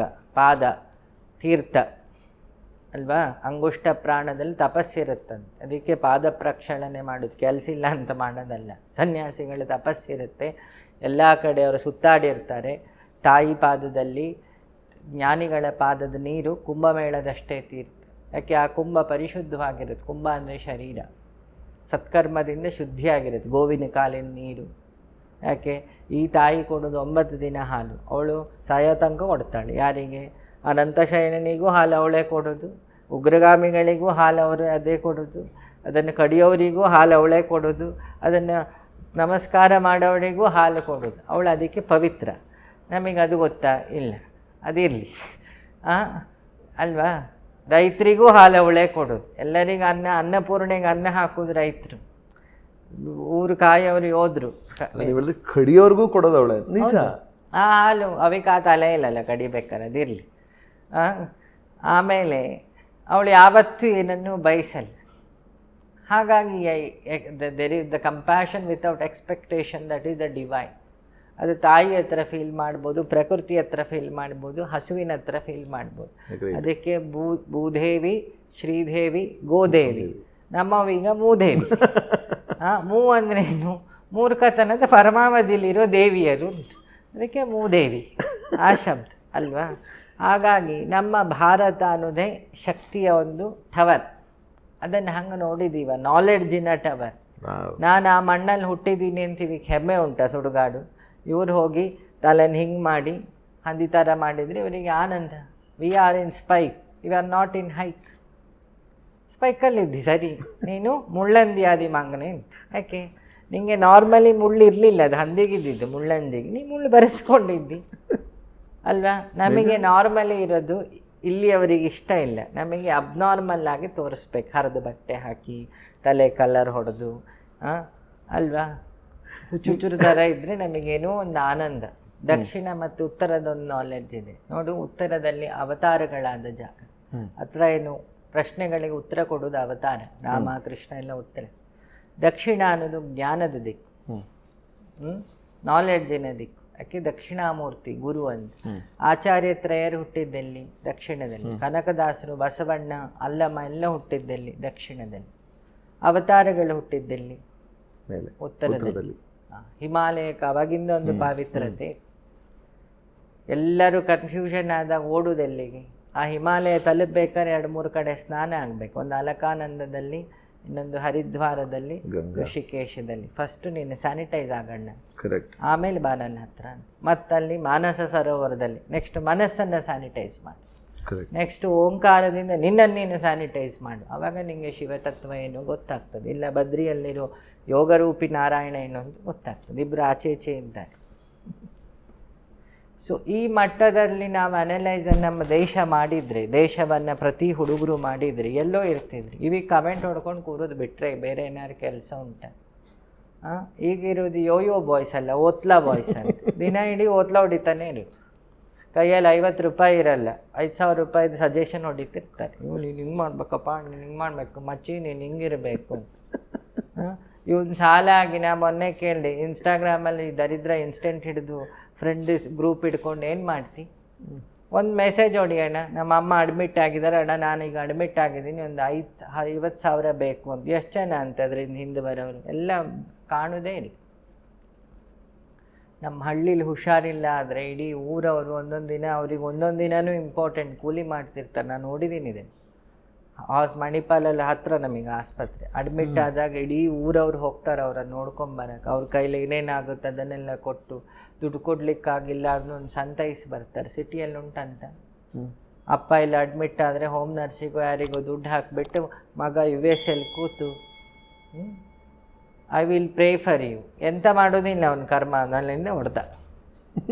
I will pray for you. Correct. Actually ಅವರೆಲ್ಲ ಕೂತ್ಕೊಂಡು ಅದೇ ತಾನೇ ಮಾಡೋದಲ್ಲ. ಏನು ಪ್ರೇ ಮಾಡಿದ್ದಾರೆ? ಅಲ್ಲೂ ಏನು ಮಾಡಲ್ಲ. ಇವನು ಅಪ್ಪಂಗೆ ಇವನು ಮಂಗ ಮಾಡ್ದ. ಅಪ್ಪ ಅವನನ್ನಲ್ಲಿ ಕಳಿಸಿ, ಮಗ ಇಲ್ದಿದ್ರೆ ಪರವಾಗಿಲ್ಲ, ಮಗ ದುಡಿಯೋ 6 ಲಕ್ಷ ಬೇಕು ಅಂತ ಇವನು ಫಸ್ಟ್ ಹಿಡನ್ ಅಜೆಂಡ. ಅವನು ಅದಕ್ಕೆ ಸರಿಯಾದ ಹಿಡನ್ ಅಜೆಂಡ. ಭಾವನೆ ಮರ್ತಿದ್ದ ರಥ ಏನಿದೆ, ಬ್ಯಾಲೆನ್ಸ್ ಇಲ್ಲ ಈಗ ನಮಗೆ. ದೇಶ ಯಾವ ದಿಕ್ಕಲ್ಲಿ ಹೋಗ್ತಿದೆ ಕಾಸ್ಮಿಕಲಿ, ರಾಜಕಾರಣದಲ್ಲಿ ಬಿಡಿ. ನರೇಂದ್ರ ಮೋದಿ ಬಂದ ಮೇಲೆ ಸ್ವಲ್ಪ ರೂಟಿಗೆ ಬಂತು. ಕರೆಕ್ಟ್. ಪಕ್ಷ ಬಿಟ್ಟು ಮಾತಾಡ್ತಾ ಇದ್ವಿ. ಇಂದಿರಾ ಗಾಂಧಿ ಇದ್ದಾಗ ಸ್ವಲ್ಪ ರೂಟಲ್ಲಿತ್ತು. ಸೊ ಪ್ರತಿ ಪಾರ್ಟಿಯು ದೊಡ್ಡ ದೊಡ್ಡ ನಾಲೆಡ್ಜ್ ಪರ್ಸನ್ ಕೊಟ್ಟಿದ್ದಾರೆ. JDS ಅಲ್ಲಿ ದೇವೇಗೌಡರು ಈಸ್ ಅ ನಾಲೆಡ್ಜ್ ಪರ್ಸನ್. ಎಲ್ಲರೂ ಕೊಟ್ಟು, ಪ್ರತಿ ಪಾರ್ಟಿಯ ಕೊಡುಗೆ ಇದೆ. ಒಬ್ಬ ಕರೆಕ್ಟ್ ನಾಲೆಡ್ಜಬಲ್ ಪರ್ಸನ್ ಪೊಸಿಷನಲ್ಲಿ ಇಲ್ಲ ಅಂದರೆ ಸಮಸ್ಯೆ ಏನು? ಒಬ್ಬ ದೊಡ್ಡ ಶ್ರೀಮಂತ, ಅವ ಪಕ್ಕ ಕುಡುಕ, ಫ್ಯಾಮಿಲಿ ಕತೆ ಏನಾಗ್ಬೋದು? ಅವನಿಗೆ ಆ ಶ್ರೀಮಂತಿಕೆಯನ್ನು ಹೆಂಗೆ ಯೂಸ್ ಮಾಡಬೇಕು ಅಂತಲೂ ಗೊತ್ತಾಗಲ್ಲ.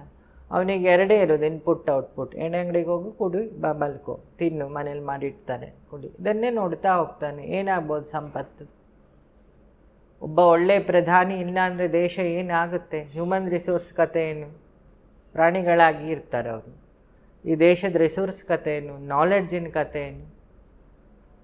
ಸೊ ನಾವು ಭಾರತೀಯರಂದರೆ ನಮಗಿಡೀ ಜಗತ್ತನ್ನು ಮುನ್ನಡೆಸೋ ದೊಡ್ಡ ಜವಾಬ್ದಾರಿ ಇದೆ, ಬರೀ ಭಾರತವನ್ನಲ್ಲ. ಇಲ್ಲಿ ಸಿಟಿಸನ್ ಅಂದರೆ ಅವನು ಸರಸ್ವತಿಯ ಮಗು ಅನ್ನೋ ಫೀಲಲ್ಲಿ ಪ್ರೌಡ್ ಫೀಲಾಗಿ ಅವನು ಹಾಗೆ ಬದುಕಬೇಕು. ಯಾರು ಬದುಕ್ತಾ ಇದ್ದಾರೆ ಅಲ್ವಾ? ಜಗತ್ತಲ್ಲಿರೋ ಸರ್ವಶಕ್ತಿ ಪೀಠವೂ ಇಲ್ಲೇ ಇದೆ, ಜಗತ್ತಲ್ಲಿರೋ ಸರ್ವತೀರ್ಥವೂ ಇಲ್ಲೇ ಇದೆ, ಜಗತ್ತಲ್ಲಿರೋ ಸರ್ವ ಗುರುಗಳ ಸಮಾಧಿಯು ಹುಟ್ಟು ಇಲ್ಲೇ ಇದೆ. ನಮ್ಮ ಅವಸ್ಥೆ ಏನಾಗಿದೆ ಅಲ್ವಾ? ಬೆಂಗಳೂರಲ್ಲಿ ನಂದಿ ಕಾಲಿಂದ ಹದ ನೀರು ಋಷಭಾವತಿ, ಅದನ್ನು ಕರಿ ಮಾಡಿದ್ವಿ. ಇಲ್ಲಿ ಬದುಕವರು ಕರಿಯಾಗಿದ್ದೀರಿ. ಅವಳಿಗೆ ಆರತಿ ಮಾಡೋದಿತ್ತು ನಮ್ಮದು. ಊರೆಲ್ಲ ಕುಂಭಮೇಳ ಮಾಡೋ ಬದಲು ಇಲ್ಲಿರೋ ಒಂದು ನದಿಯನ್ನು ಸರಿ ಮಾಡಿದರೆ ಒಂದು ಕುಂಭಮೇಳ ತಾನೆ ಉಂಟಂತ ಬೆಂಗಳೂರವರಿಗೆ ಆ ಕಾನ್ಷಿಯಸ್ಸು. ಆ ಕಡೆ ಗಂಗೆಗೆಲ್ಲ ಮೊನ್ನೆ ಏನು ತೆಂಗಿನಕಾಯಿ ಹಾಕಿದ್ದೇನು, ನಾನು ಗಂಡನ ಬೈದಿದ್ದೆಲ್ಲ ಹೋಗಲಿ, ಗಂಡ ನಾನು ಇನ್ಸ್ಟಾಗ್ರಾಮಲ್ಲಿ ಚಾಟ್ ಮಾಡಿದ್ದು ಪಾಪ ಎಲ್ಲ ಹೋಗಲಿ, ಅವನೆರಡು ಹೂ ಇಟ್ಟಾಯ್ತು. ಮಕ್ಕಳು ನಾನು ಗರ್ಲ್ಫ್ರೆಂಡಿಗೂ ಮನೆಗೆ ಮೋಸ ಮಾಡಿದ್ದೆಲ್ಲ ಹೋಗಲಿ, ಅವನೊಂದು ಮುಳುಗಿ ಹಾಕಿದ. ರಾಜಕಾರಣಿಗಳು ನಾನು ಊರವ್ರದ್ದೆಲ್ಲ ತಲೆ ಹೊಡೆದಿದ್ದೀನಿ, ಅದು ಹೋಗಲಿ, ಮುಳುಗಿ ಹಾಕಿದ. ಸನ್ಯಾಸಿಗಳು ಗೊತ್ತಿಲ್ಲ ಅವ್ರು ಏನೇನು ಹೇಳಿ ಮುಳುಗಿ ಹಾಕಿದ್ದಾನೆ, ಅದು ಅವರಿಗೆ ಬಿಟ್ಟಿದ್ದು. ಈ 3 ಕೆಟಗರಿ. ಪೊಲೀಸ್ ಆಫೀಸರ್ಗಳು ಒಳ್ಳೆಯವನಾದರೆ ತೊಂದರೆ ಇಲ್ಲ, ಕೆಟ್ಟವನಾದರೆ ನಾನು ಲಂಚ ಹೊಡೆದಿದ್ದು ಹೋಗಲಿ, ಮುಳುಗಿ ಹಾಕ್ದೆ. ಜಡ್ಜಿಗಳು ಸುಮಾರು ಜನ ಇದ್ದರು, ಜಡ್ಜ್ಮೆಂಟ್ ಕೊಟ್ಟಿರೋದ್ರೆ ಇದರಿಂದ ಹೋಗಿ ನಾನೇನೇನು ಮಾಡಿದ್ದೀನಿ ಅದು ಹೋಗಲಿ, ಅದು ಮುಳುಗಿ ಹಾಕಿದ. ಯಾರು ಕೊಲೆಗೆಲೆ ಮಾಡಿದವನು ಅವನು ಹೋಗಿ ಮುಳುಗಿ ಹಾಕಿ. ಪಾಪ ಗಂಗೆಯಲ್ಲಿ ಇಷ್ಟು ಹಿಡಿತಿರ್ತಾಳೆ. ನನ್ನ ತಂಗಿ ಒಬ್ಳಿದ್ಲು ಬೆಂಗಳೂರಲ್ಲಿ, ಋಷಭಾವತಿ ಅಂತ ಅದರ ಹೆಸರು. ಋಷಭ ಅಂದರೆ ಧರ್ಮ, 4 ವೇದ ಅವನ ಕಾಲು, ಆ ವೇದದಿಂದ ಹರಿದ ನೆರು, ಅದು ವೇದವತಿ ಅಂತ ಇನ್ನೊಂದು ಹೆಸರು ಬೇರೆ ಇದೆ. ಅದನ್ನು ನಾವೇನು ಅವಳು ಕೇಳಬೇಕು, ನೀ ಏನು ಮಾಡ್ತಿದ್ದಿ? ನೀವೆಲ್ಲ ಹುಲಿಗಳ ಮನೆ ಟಾಯ್ಲೆಟ್ ನೀರು ಎಲ್ಲಿಗೆ ಹೋಗ್ತಾ ಇದೆ, ಅದೇ ನದಿಗೆ. ನಿಮ್ಮ ಮಾಲಿನ ನೀರು ಎಲ್ಲಿಗೆ ಹೋಗ್ತಿದೆ, ಅದೇ ನದಿಗೆ. ನಿಮ್ಮ ಇಡೀ ಆಸ್ಪತ್ರೆ, ಆ ನೀರಿನ ಕ್ವಾಲಿಟಿ ಹುಡುಕ್ಲಿಕ್ಕೆ ಹೋಗಿದ್ದಾರೆ ಅಲ್ಲಿ ಕುಂಭಮೇಳದಲ್ಲಿ. ಈ ನೀರಿಗೆ ಇಡೀ ಆಸ್ಪತ್ರೆದು ಇಡೀ ವೈರಸ್ಸಿಂದು ಬ್ಯಾಕ್ಟೀರಿಯಾದ ನೀರು ದಿನ ಬಿಡ್ತೀವಲ್ಲ,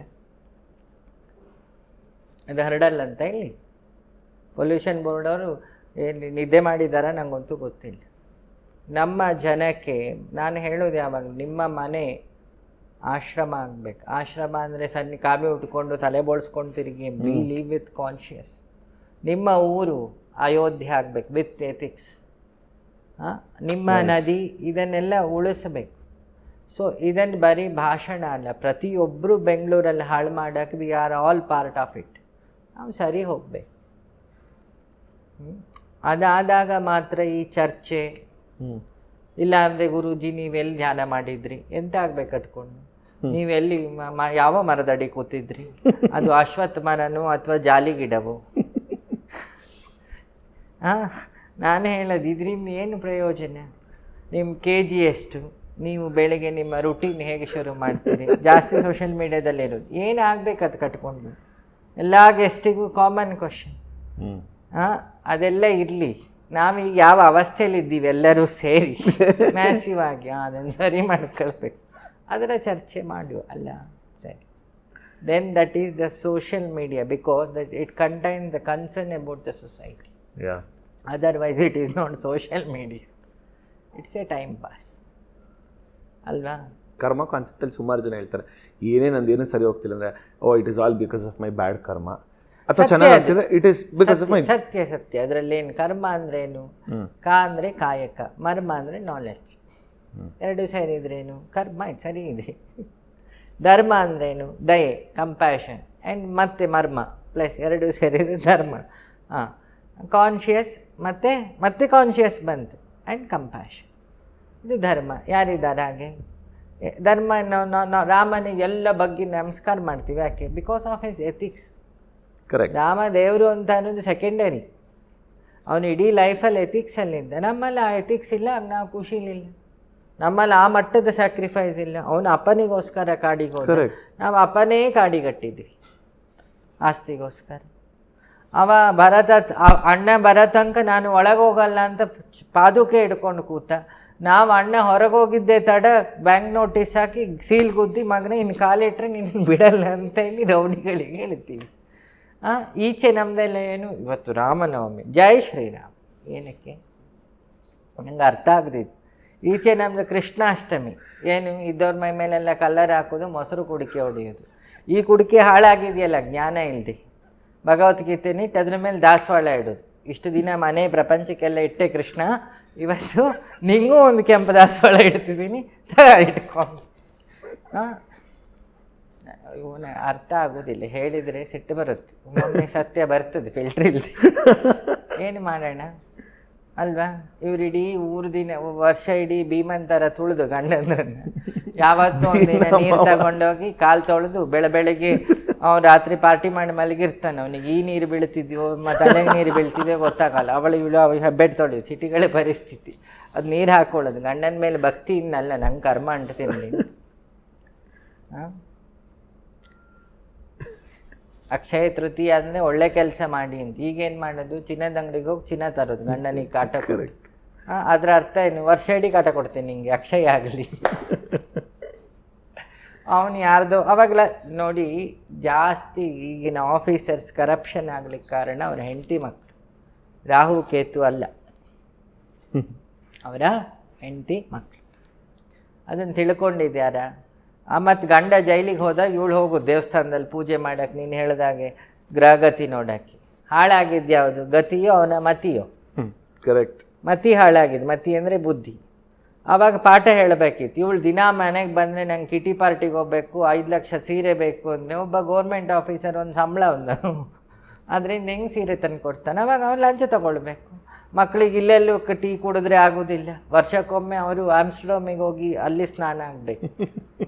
ಎಲ್ಲ ಮೂತ್ರ ಮಾಡಿದ ಸ್ವಿಮ್ಮಿಂಗ್ ಪೂಲಲ್ಲಿ ಮುಳುಗಿ ಬೀಳಬೇಕು. ಇಲ್ಲಿ ಸಣ್ಣ ಮಕ್ಕಳು 5-6 ಅವಕ್ಕೆ ಎಂಥ ಎಂಥದ್ದು ವಂಡರ್ಲಾಕ್ ಹೋಗ್ಬೇಕು. ಅಲ್ಲಿ ವಂಡರ್ ನೋಡಲಿಕ್ಕೆ ಏನಿದೆ, ಅಷ್ಟೂ ಜನ ಮುಳುಗೇಳ್ತಾರೆ. ಸ್ವೆಟ್ಟು, ಮೂತ್ರ, ಅದನ್ನು ಏನೇ ನೀನು ಕ್ಲೋರೈಡ್ ಹಾಕಿದರೆ ಏನು ಕ್ಲೀನ್ ಆಗಲ್ಲ, ಅದು ಮೂತ್ರವೇ. ಅದರಲ್ಲಿ ಇವನು ಮುಳುಗಿ ಮಕ್ಕಳನ್ನು ಮುಳುಗಿಸಿ ಇಲ್ಲೆಲ್ಲ ಮುಳುಗಿದ ಸಾಲದು ಅಂತ ಇಲ್ಲಿಂದ ಶುದ್ಧ ಆಗಲಿಕ್ಕೆ 12 ವರ್ಷ ಬಿಟ್ಟು ಕುಂಭಮೇಳಕ್ಕೆ ಹೋಗಿ ಮುಳುಗಲಿಕ್ಕೆ ಹೋಗ. ಏನು ಹೇಳೋದು ಇದಕ್ಕೆ? ಇದೆಲ್ಲ ನೀ ಕೇಳಿದೆಯಲ್ಲ ನಾಲೆಡ್ಜ್ ಹೇಗೆ ಸಿಕ್ತು, ಇದನ್ನೆಲ್ಲ ನೋಡಿಯೇ ಸಿಕ್ಕಿತ್ತು. ಇದು ಯಾವ ಸ್ಕೂಲ್ ಪಾಠದಲ್ಲ. ನೀನು ಹೋಗೋದು ಸ್ವಿಮ್ಮಿಂಗ್ ಪೂಲ್ ಹತ್ರ ಕೂತ್ಕೋ, ಈ ನಾಲೆಡ್ಜ್ ಸಿಗುತ್ತಾ ಇಲ್ವಾ? ಖಂಡಿತ. ಮತ್ತೆ ಮುಳುಗ್ತೀವಲ್ಲ ವಾಪಸ್ ಹೋಗಿ ಸಿಕ್ಕಿದ ಮೇಲೆ. 4,000 ರೂಪಾಯಿ ಕೊಟ್ಟು ಭಾನುವಾರ ದಿನ ಹೋಗಿ ಅವನಿಗೆ ಮೂತ್ರ ಸ್ನಾನ ಮಾಡಿಸ್ಕೊಂಬಂದ್ರೆ ಖುಷಿ, ಸೆಲ್ಫಿ ಹಾಕಿ ಇಟ್ಟது. ಸರ್ಕಸ್ ನೋಡಲಿ, ಪ್ರಾಣಿ ನೋಡಲಿ, ಎಲ್ಲ ಸರಿ. ಇಂಥದ್ದೆಲ್ಲ ಗೊತ್ತಿದೆ ಅದು ಹುಚ್ಚು ಅಂತ, ಮತ್ತೆ ಯಾಕೆ ಮಾಡಬೇಕು? ಈ ಕಡೆ ಹೇಳು ದಾರಿ ಬದಿ ತಿಂಡಿ ತಿಂದರೆ ನಿನ್ನ ಹೆಲ್ತ್ ಹಾಳಾಗುತ್ತೆ ಅಂತ. ಅಪ್ಪ ಅಲ್ಲೆಲ್ಲ ಹೋಗಿ ಚಿಕನ್ ಕಬಾಬ್ ಹೊಡಿತಿರ್ತಾನೆ, ಅಮ್ಮಮ್ಮ ಮಸಾಲೆ ಪುರಿ ಹೊಡಿತಿರ್ತಲ್ಲ, ಅದು ರೋಡ್ ಬದಿ. ಏನು ಮನೇಲಿ ಇದೆ ಸರಿ, ಅಡುಗೆ ಮಾಡೋಕ್ಕೆ ಕೂಡ ಲೇಸಿನೆಸ್ ಅಂತ ಇಟ್ಕೊಳ್ಳೋ. ಇದೇ ದುಡ್ಡು ಆಸ್ಪತ್ರೆ ಕೊಡ್ತಿರಲ್ಲ, 50-60 ಸಾವಿರ, ಆರಿಣಿ ಆಯಿತು, ಅಲ್ಲಿ ಸಿಸ್ಟ್ ಆಯಿತು, ಮಣ್ಣಾಯಿತು ಅಂತೇಳಿ. ಆ ದುಡ್ಡಲ್ಲೇ ಒಬ್ಬ ಒಳ್ಳೆ ಅಡುಗೆಯವರನ್ನೇ ಇಟ್ಕೊಂಡೆ, ಮುಗೀತಲ್ಲ. Best solution. ಮನೇಲಿ ಬೇಕಾದಾಗ ಅಡುಗೆ ಮಾಡಿಕೊಡ್ತಾನೆ ಅಲ್ವಾ? ನಮ್ಮಲ್ಲಿ ಏನು ಹೇಳ್ತೀನಲ್ಲ, ಈಗ ಒಂಥರ ನಾವೆಲ್ಲ ಏನಾಗಿದೆ ಒಂಥರ ಮಿಕ್ಸ್ಚರ್ ಆಫ್ ನಾಲೆಡ್ಜ್ ಅಲ್ವಾ? ವಿಷ್ಣು ಸಹಸ್ರನಾಮ ಹೇಳಿದರೆ ಒಳ್ಳೇದಾಗತ್ತೆ. ಇವು ಮಾಡಬಾರ್ದು ಮಾಡಿ ವಿಷ್ಣು ಸಹಸ್ರನಾಮ ಹೇಳಿದರೆ ಹೇಗೆ ಒಳ್ಳೇದಾಗ್ತದೆ? ವ್ಯಾಸರಿಗೆ ಒಳ್ಳೇದಾಯಿತು, ಪರಾಶರರಿಗೆ ಒಳ್ಳೇದಾಯಿತು, ಅವರೆಲ್ಲ ಬದುಕಿ ಆ ಮಂತ್ರ ಜಪ ಮಾಡಿದರು. ಇವಳು ದಿನಾ ಬೆಳಗ್ಗೆ ಅತ್ತೆ ಕಾಟ ಕೊಟ್ಟು ಮಾವಂಗೆ ನೀರು ಕೊಡದೆ, ರಾತ್ರಿ ಹಗಲು ಅತ್ತೆ ನಿರಂತರ ಸಹಸ್ರನಾಮದಲ್ಲಿ ಬೈದು ಸಂಜೆ 7 ಗಂಟೆಗೆ ವಿಷ್ಣು ಸಹಸ್ರನಾಮ ಹೇಳಿದರೆ ಹೆಂಗೆ ಒಳ್ಳೇದಾಗ್ತದೆ? ನನ್ನೊಂದು common sense question. That applies. ಕೆಲವ್ರಿಗೆ ಹೇಳ್ತಾರೆ ನಿತ್ಯ ಕರ್ಮ ಅಂದರೆ ನೀನು ದಿನನಿತ್ಯ ಸಂಧ್ಯಾ ವಂದನೆ ಮಾಡಿದ್ರೆ ಇಟ್ ಲೀಸ್ಟ್ ಗುಡ್ ಬ್ಯಾಲೆನ್ಸ್ ಆಗುತ್ತೆ ಅಷ್ಟೇ. ಸಂಧ್ಯಾ ವಂದನೆ ಮಾಡಿದರೆ ಅವನ ನಾಲೆಡ್ಜ್ ಕಾನ್ಷಿಯಸ್ ಆ್ಯಕ್ಟಿವ್ ಆಗುತ್ತೆ. ಅಲ್ಲೊಂದು ಲಾಜಿಕ್ ಇದೆ. ಗಾಯತ್ರಿ ಜಪ ಎಂಥ ದುಷ್ಟ ಹೇಳಿದ್ರು ಅವನಿಗೆ, ಕಾಯತ್ರಿ 3 ಕಾಯವನ್ನು ಸುಟ್ಟು ವಿಶ್ವಾಮಿತ್ರರು ಗಾಯತ್ರಿ ಜಪವನ್ನು ಪಡ್ಕೊಂಡಿತ್ತು. ಅಷ್ಟು ಸ್ಯಾಕ್ರಿಫೈಸ್ ಇದೆ ಅಲ್ಲಿ. 3 ಕಾಯನೇ 3 ಶರೀರವನ್ನು ಓಂಕಾರದಲ್ಲಿ ಸುಡ್ತಾನೆ. ಆಮೇಲೆ ಬ್ರಹ್ಮಜ್ಞಾನ ಆದಾಗ ಅವನಿಗೆ ಆ ಮಂತ್ರ ಹೊಳೆಯೋದು. ಅದಕ್ಕೆ ವಿಶ್ವಾಮಿತ್ರ ಋಷಿ ಅನುಷ್ಠುಪ್ ಛಂದಃ ಅಂತ. ಇದನ್ನು ಕಂಡಿಡಿದವನು ವಿಶ್ವಾಮಿತ್ರ. ಅದರ ಛಂದಸ್ಸು ಯಾವ ಮ್ಯಾನರಲ್ಲಿದೆ ಮಂತ್ರ, ಅದು ಅನುಷ್ಠುಪ್ ಅನ್ನೋ ಮ್ಯಾನರಿಸಮ್, ಗ್ರಾಮೆಟಿಕಲಿ ಹಾಗುಂಟದು. ಅದನ್ನು ಹಾಗೇ ಹೇಳಿ, ವಿಲ್ ಗೆಟ್ ನಾಲೆಡ್ಜ್. ಗಾಯತ್ರಿಯನ್ನು ನಿರಂತರ ಹೇಳೋದ್ರಿಂದ ಕಾನ್ಷಿಯಸ್ ಆ್ಯಕ್ಟಿವ್ ಆಗುತ್ತೆ, ಮೆದುಳಿಗೆ ಸಂಬಂಧಪಟ್ಟ ಕಾಯಿಲೆ ಬರಲ್ಲ. ಸೂರ್ಯನ ಎನರ್ಜಿ 3 ಸಲ ಶರೀರಕ್ಕೆ ಬರ್ತದೆ. ಮತ್ತು ಸೂರ್ಯನಲ್ಲಿ 7 ಕಿರಣ ಇದೆ. ಈ 7 ಬಣ್ಣ ಹೋಲಿ ಹಬ್ಬ, ಆ ಹೋಲಿನೆಸ್ ಬಂದಿದ್ದು ಅದೇ ಸೂರ್ಯನಿಂದ. ಆ 7ಅಲ್ಲಿ 4 ಭೋಗರೇಖೆ, ಭೋಗ ಕಿರಣಗಳು 3 ಮಾತ್ರ ಯೋಗ ಕಿರಣಗಳು. ಅದು ನಮ್ಮ ಭೂಮಿಗೆ ಬೀಳ್ತಾ ಇದೆ, ಭಾರತಕ್ಕೆ ಮಾತ್ರ ಬೀಳುವುದದು. ಅದಕ್ಕೆ ಇದು ಯೋಗ ಭೂಮಿ, ಪಕ್ಕದೆಲ್ಲ ಭೋಗ ಭೂಮಿ. ಅಲ್ಲೆಲ್ಲ ಆ ಕಿರಣಗಳು ಬೀಳ್ತದೆ. ಹಾಗಾಗಿ ಆ ಕಿರಣಗಳ ಪ್ರಭಾವ ಅವರಲ್ಲಿ ಭೋಗ ಉತ್ಪತ್ತಿ, ಭೋಗವೇ ಅಲ್ಲಿ ಪ್ರಾಧಾನ್ಯ. ಇದು ಯೋಗ ಕಿರಣ ಬಿದ್ದ ಜಾಗ, ಇಲ್ಲಿ ಯೋಗ ಪ್ರಾಧಾನ್ಯ. ಅದಕ್ಕೆ ಆ 3 ಕಿರಣಗಳಿಗೆ 3 ಹೊತ್ತು ಸಂಧ್ಯಾ ವಂದನೆ, ಆ ನೀರನ್ನು ತೆಗೆದು ಹೀಗೆ ಹಾಕೋದ್ರಿಂದ ಒಂದಿಷ್ಟು ಎನರ್ಜಿ. ಅದರಲ್ಲೊಂದು ಸೈಂಟಿಫಿಕ್ ಲಾಜಿಕ್ ಇದೆ, ಕಾಸ್ಮಿಕ್ ಲಾಜಿಕ್. ಇಷ್ಟು ಸಂಧ್ಯಾ ವಂದನೆ ಅರ್ಥ. ನಮ್ಮದು ಸಂಧ್ಯಾ ವಂದನೆ ಸಂಧ್ಯನಿಗೆ ಫೋನ್ ಮಾಡೋದು, ವಂದನ ನಂಬರ್ ಹುಡುಕೋದು. ಸಂಧ್ಯಾ ಇದ್ದಾಳೆ ಇನ್ಸ್ಟಾಗ್ರಾಮಲ್ಲಿ, ವಂದನ ಎಲ್ಲಿದ್ದಾಳೆ ನೋಡ್ಬೇಕು, ಯಾವ ಲೈನಲ್ಲಿ ಇದ್ದಾಳೆ. ವಂದನ ಪಿ, ವಂದನ ಟಿ, ಅಲ್ಲಿಗೆ ಜೀವನ ಪೂರ್ಣ ವಂದನ. ಅವಧೂತ ಅಂದರೆ ಯಾರು ಗುರುಜಿ? ಅಕ್ಷರತ್ವಾತ್ ವರೇಣ್ಯತ್ವಾತ್ ದೂತತ್ವಾತ್ ಅಂತ ಅದರ ಅರ್ಥ. ಅಕ್ಷರ ಅಂದರೆ ಓಂಕಾರವನ್ನು ತಿಳಿದವನು, ತನ್ನಲ್ಲಿರೋ ಎಲ್ಲ ಅಭಿಮಾನಗಳನ್ನು ತೊಳೆದವನು ದೂತತ್ವ. ವರೇಣ್ಯತ್ವ ಅಂತ ಅದನ್ನು ಧಾರಣೆ ಮಾಡಿದ ಅವನನ್ನು ಅವಧೂತ ಅಂತ. ಒಂದು ಗುರುಗಳಿಗೂ ಅವಧೂತರಿಗೂ ಏನಾದರೂ ವ್ಯತ್ಯಾಸ ಇದೆ? ಅದು ಎರಡು ಒಂದೇನಾ? First year degree, second year degree, third year degree, PhD ದಾಟಿದ ಮೇಲೆ ಅವನೇನು ಪ್ರಿನ್ಸಿಪಲ್. ಅದನ್ನು ದಾಟಿದರೆ ಅವನು ಯೂನಿವರ್ಸ್. ಇವರೆಲ್ಲ ಗುರುಗಳೇ ಅಲ್ಲ. ಯಾವ ನಾಲೆಡ್ಜ್ ದೊಡ್ಡದು? ಯೂನಿವರ್ಸ್. ದಿಕ್ಕನ್ನೇ ವಸ್ತ್ರ ಮಾಡಿಕೊಂಡ ದಿಗಂಬರ, ಕಾವಿ ಹುಟ್ಟ ಪೀಠಾಧಿಪತಿ. ಒಂದು ಪೀಠಕ್ಕೆ ಸಂಬಂಧ ಉಂಟು, ಪೀಠದ ಜವಾಬ್ದಾರಿ ಇದೆ. ಒಂದು ಸಮುದಾಯದ ಪೀಠಾಧಿಪತಿ, ಅದೊಂದು ಲಿಮಿಟೆಡ್.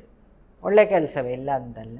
ಅದರ ನೆಕ್ಸ್ಟ್ ಸ್ವಲ್ಪ ಚಿಂತನೆ ತಪಸ್ಸೆಲ್ಲ ಮಾಡಿದರೆ ಅವ ಸಿದ್ಧಿ ಪುರುಷ. ಅದರಿಂದ ಚೂರು ಮುಂದೆ ಹೋದ ಅವ ಪರಮಹಂಸ. ಅದನ್ನು ಎಲ್ಲವನ್ನೂ ಪರಿತ್ಯಾಗ ಮಾಡಿದ. ನ ಕರ್ಮಣ ನ ಪ್ರಜಯ ನ ಧನೇನ ತ್ಯಾಗೇನ ನೈಕೆ ಅಮೃತತ್ವ ಮಾನಶುಹು ವಿರಜಾಮಂತಿ. ಈ ಕರ್ಮವನ್ನು, ಜ್ಞಾನವನ್ನು ಎಲ್ಲ ತನಗೆ ಸಿಕ್ಕ ಏಷಣತ್ರಯಗಳು, ವಿತ್ತೇಷಣ ಲೋಕೇಶಣ ಪುತ್ರೇಷಣ, ಲೋಕದ ಹೆಸರು ಕೀರ್ತಿ, ವಿತ್ತೇಷಣ ದುಡ್ಡು, ಈ ಮತ್ತು ಪುತ್ರೇಷಣ ವ್ಯಾಮೋಹ, ಪ್ರಾಪಂಚಿಕ ಮಕ್ಕಳ ವ್ಯಾಮೋಹ, ಇದನ್ನೆಲ್ಲ ಪರಿತ್ಯಾಗ ಮಾಡಿದವನು. ಐಡೆಂಟಿಟಿ, ಲಸ್ಟ್ ಆ್ಯಂಡ್ ಮನಿ, ಒಳಗಿಂದ ಪರಿತ್ಯಾಗ ಮಾಡೋದು. ನಾಳೆ ನೀವು ಕೇಳ್ಬೋದು, ಗುರುಜಿ ನೀವು ಕಾರಲ್ಲಿ ಓಡಾಡ್ತೀರಲ್ಲ, ನಾಳೆ ಅದಕ್ಕೊಂದು ಬರ್ತದೆ ಕಮೆಂಟ್ ಅಲ್ವಾ. ನಂಗೆ ದಿನ 8 ಪ್ರೋಗ್ರಾಮ್ ಇರುತ್ತೆ. ವಾಕ್ ಮಾಡ್ಕೊಂಡು ಹೋದರೆ ಪ್ರೋಗ್ರಾಮ್ ಅವ್ರನ್ನ ನೇಣಾಕೊಳ್ಬೇಕಷ್ಟೆ. ಮೊನ್ನೆ ಒಬ್ಬ ಕೇಳಿದ್ದಾರೆ, ಯಾರೋ ದಿನಕ್ಕೆ ದೊಡ್ಡ ಗಾಡಿ ಅಂತ, ಅದನ್ನ ಟ್ರಸ್ಟ್ ಅವ್ರು ತಂದಿಟ್ಟಿದ್ದು, ಅವರನ್ನು ಹೋಗಿ ಕೇಳು. ಸೇಫ್ಟಿ ಪರ್ಪಸ್ ಇಟ್ಟಿರ್ಬೋದು ಅಲ್ವಾ. ಇವೆಲ್ಲ ಬರ್ತದಲ್ಲಿ, ಇವೆಲ್ಲ ಕ್ವಶನ್ ಅಲ್ವಾ. ದೊಡ್ಡ ಜವಾಬ್ದಾರಿ ಇರುತ್ತೆ, ಸೇಫ್ಟಿ ಬೇಕಲ್ಲ. ಸೇಫ್ಟಿ ಭಗವಂತ ಮಾಡ್ತಾನೆ, ಅದೇ ಸರಿ ಭಗವಂತ ಮಾಡ್ತಾನೆ, ನೀನು ಯಾಕೆ ಊಟ ಮಾಡ್ತೀವಿ, ಮಾಡಬೇಡ ನಾಳೆಯಿಂದ. ಬುದ್ಧಿಜೀವಿಗಳ ಪ್ರಶ್ನೆ ಅಲ್ಲ. ಆ್ಯಕ್ಚುಲಿ ಕರೆಕ್ಟ್ ಗುರುಜಿ, ನಾನು ಡಿವೇಟ್ ಮಾಡ್ತಿದ್ದೇನೆ ಅಂತಲ್ಲ. ಈಗ ಒಬ್ಬರು ಗುರುಗಳು ಅಥವಾ ಒಬ್ರು ಈ ಥರ ಅಂತಂದರೆ ನಾವೊಂದು ಪ್ರೀ ರಿಕ್ವಿಸಿಟ್ ಇದರಲ್ಲೇ ನೋಡಬೇಕು ಅಂತ ಆಗ್ಬಿಟ್ರೆ. ಅಂದರೆ ಈಗ ಅವ್ರು ಕಾವಿ ಬಟ್ಟೆ ಹಾಕೋಬೇಕು, ಈ ಥರನೇ ಇರಬೇಕು, ಆ ಮೈಂಡ್ ಸೆಟ್ ನೋಡಿದ್ಯಾರು ಅಲ್ವಾ. ನೀನು ಹೇಳಿದಾಗೆ ಸೂರ್ಯ ಇರ್ತಾನೆ, ನಂಗೆ ಗೊತ್ತಿಲ್ಲ. ನಿಂಗೆ ಬೆಳಗ್ಗೆ ಅನ್ಸುತ್ತೆ ಈ ಸೂರ್ಯ ಎಷ್ಟು ಛಾಯಾಗಿದ್ದಾನೆ, ಇದೇ ಥರ ರೆಡ್ ಕಲರ್ ಸಂಜೆ ತನಕ ಇರ್ತಾನೆ ಅವನು, ನಂಗೆ ಗೊತ್ತಿಲ್ಲ. ಇರ್ತಾನೆ. ಈ ತಂಗಾಳಿ ನಿತ್ಯವೂ ಬೀಸ್ತಾ ಇರಲಿ, ಆಯಿತು. ಮಠ ಮಧ್ಯಾಹ್ನ MG ರೋಡಿಗೆ ಮಧ್ಯೆ ಬಿಸಿಲಲ್ಲಿ ಹೋಗಿ ನಿಂತ್ಕೊ, ಫೀಲ್ ಆಗುತ್ತಾ? ಸಂಜೆ ಫೀಲ್ ಆಗುತ್ತಲ್ಲ MG ರೋಡಿಗೆ, ಯೋಯೋ ಬಾಯ್ಸಿಗೆ ಫೀಲ್ ಆಗ್ತದಂತ ಮಗ. MG ರೋಡ್ ಉರಿ ಬಿಸಿಲು ತಗೊಳ್ಳಿ ಸೆಲ್ಫಿ ಅನ್ನೋದವ. ನೋಡು, ಸೃಷ್ಟಿಯಲ್ಲಿ ಅದರದ್ದೇ ವಿಧಾನ ಇದೆ. ಚಿನ್ನ ಹಾಕಿದವನು ಸಂಸಾರಿ, ಚಿನ್ನ ಬಿಟ್ಟವನು ಸನ್ಯಾಸಿ, ಇದು ಮೂರ್ಖತನ. ಅದು ನಾಲೆಡ್ಜಿಗೆ ಸಂಬಂಧಪಟ್ಟಿದ್ದು ಅಲ್ವಾ. ಶಿಲ್ಪಾ ಶೆಟ್ಟಿ ಡ್ರೆಸ್ ನೋಡಿ ಏನೇನೋ ಹೇಳ್ಬೋದು. ಅವಳಿಗಿರೋ ಭಕ್ತಿ ಯಾರಿಗಾರು ಉಂಟ?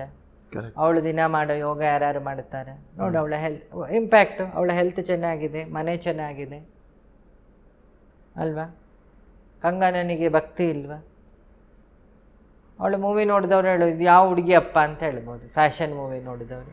ಅದೇ ಕಂಗನ ಮನೆ ದೇವಸ್ಥಾನ, ಕಾಪು ದೇವಸ್ಥಾನದಲ್ಲಿ ಸೀರೆ ಒಟ್ಟು ಮಾರಿಕಾಂಬನ, ಅವಾಗ ಏನು ಹೇಳ್ತೀರಿ?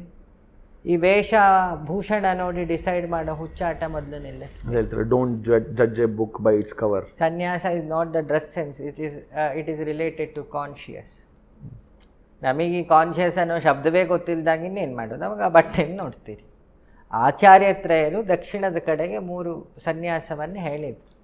ಅಲ್ವಾ? ವೈಷ್ಣವಿ ಸನ್ಯಾಸವನ್ನು ಮಧ್ವಾಚಾರ್ಯರು ಹೇಳಿದರು, ಶೈವ ಸನ್ಯಾಸವನ್ನು ಶಂಕರಾಚಾರ್ಯರು ಹೇಳಿದರು. ಶೈವ ಅಂತಲೂ ಹೇಳಲ್ಲ, ಏನು ಹೇಳ್ತಾರೆ, ಶಂಕರಾಚಾರ್ಯರೆಲ್ಲವನ್ನು ಸಮಾನವಾಗಿ ನೋಡಿದರು. ನಂಗೆ ಗೊತ್ತಿದ್ದೆ, ಹರಿಹರನನ್ನು ಭೇದ ಅಂತ ಹೇಳಲಿಲ್ಲ ಅವರು.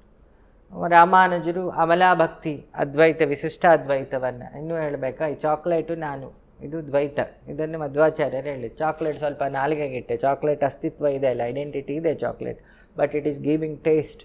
ಸೊ ಅದು ವಿಶಿಷ್ಟ ಅದ್ವೈತ. ಆ ಚಾಕ್ಲೇಟ್ ಒಳಗೆ ಗಂಟ್ಲಿಂದ ಕೆಳಗೆ ಹೋಯ್ತು, ರುಚಿ ಇಲ್ಲ ಆಯಿತು, ನಿನ್ನೊಳಗೆ ಒಂದಾಯ್ತು ಅದ್ವೈತ. ನೀನೂ ಇಲ್ಲ, ಚಾಕ್ಲೇಟು ಇಲ್ಲ. ಇದು ಬುದ್ಧ ಹೇಳಿದ ಪರಮಶೂನ್ಯ. ಯಾವ ನಾಲೆಡ್ಜ್ ಕೆಟ್ಟದಂತೆ? ಬುದ್ಧಿಸಮ್ಮಲ್ಲಿ ಏನು ಕೊಡ್ತಾರೆ? ಸ್ವೀಕಾರ ಮಾಡಬೇಕು. ವಿಷ ಹಾಕಿದ್ರು ಸ್ವೀಕಾರ ಮಾಡಬೇಕು, ಮಾಂಸ ಹಾಕಿದ್ರು ಸ್ವೀಕಾರ. ನೋಡಿ ಬೌದ್ಧರು ಹೋಗ್ತಿರ್ತಾರಲ್ಲ ಶ್ರೀಲಂಕಾದಲ್ಲಿ, ಅವರಿಗೊಬ್ಬರೊಬ್ಬರು ಮೀನು ಎಲ್ಲ ಹಾಕ್ತಿರ್ತಾರೆ. ಹಾಗಾದರೆ ಸನ್ಯಾಸ ಆಹಾರಕ್ಕೆ ಸಂಬಂಧಪಟ್ಟಿದೆಯಾ? ಅಲ್ಲ. ನಾನು ಕೇಳೋದು ಸನ್ಯಾಸ ಆಹಾರಕ್ಕೆ ಸಂಬಂಧ. ಆಗ ಬೌದ್ಧರಿಗೆ ಯಾರಿಗೂ ಜ್ಞಾನ ಆಗಬಾರ್ದು. ಹಾಗಾದರೆ ಭೈರವ ತಂತ್ರ ಉಪಾಸನೆ ಮಾಡ್ತಾರೆ. ಮೊನ್ನೆ ಬಂದ್ರಲ್ಲ ಅಗೋರಿಗಳೆಲ್ಲ ಹೋಗಿ ನಮಸ್ಕಾರ ಮಾಡ್ತಿದ್ರಲ್ಲ, ಅಗೋರಿಗಳು ಎಂತ ತಿನ್ನದಂತೆ? ಶವಭಸ್ಮ. ಕರೆಕ್ಟ್. ಮೈಗೆ ಹಚ್ಕೊಳ್ಳೋದೇನು? ಶವಭಸ್ಮ. ಇವನಿಗೆ ಸ್ಮಶಾನಕ್ಕೆ ಹೋದರೆ ಈಚೆ ಸೂತ್ಕ, ಅಲ್ಲೋಗಿ ನಮಸ್ಕಾರ ಮಾಡಿದ್ದೆ ಯಾಕೆ? ಹಚ್ಕೊಂಡಿರಲಿಲ್ಲ ಅಂತ ಮೈ ಮೇಲೆ ಅವನು. ಕರೆಕ್ಟ್, ಹೌದಲ್ವಾ?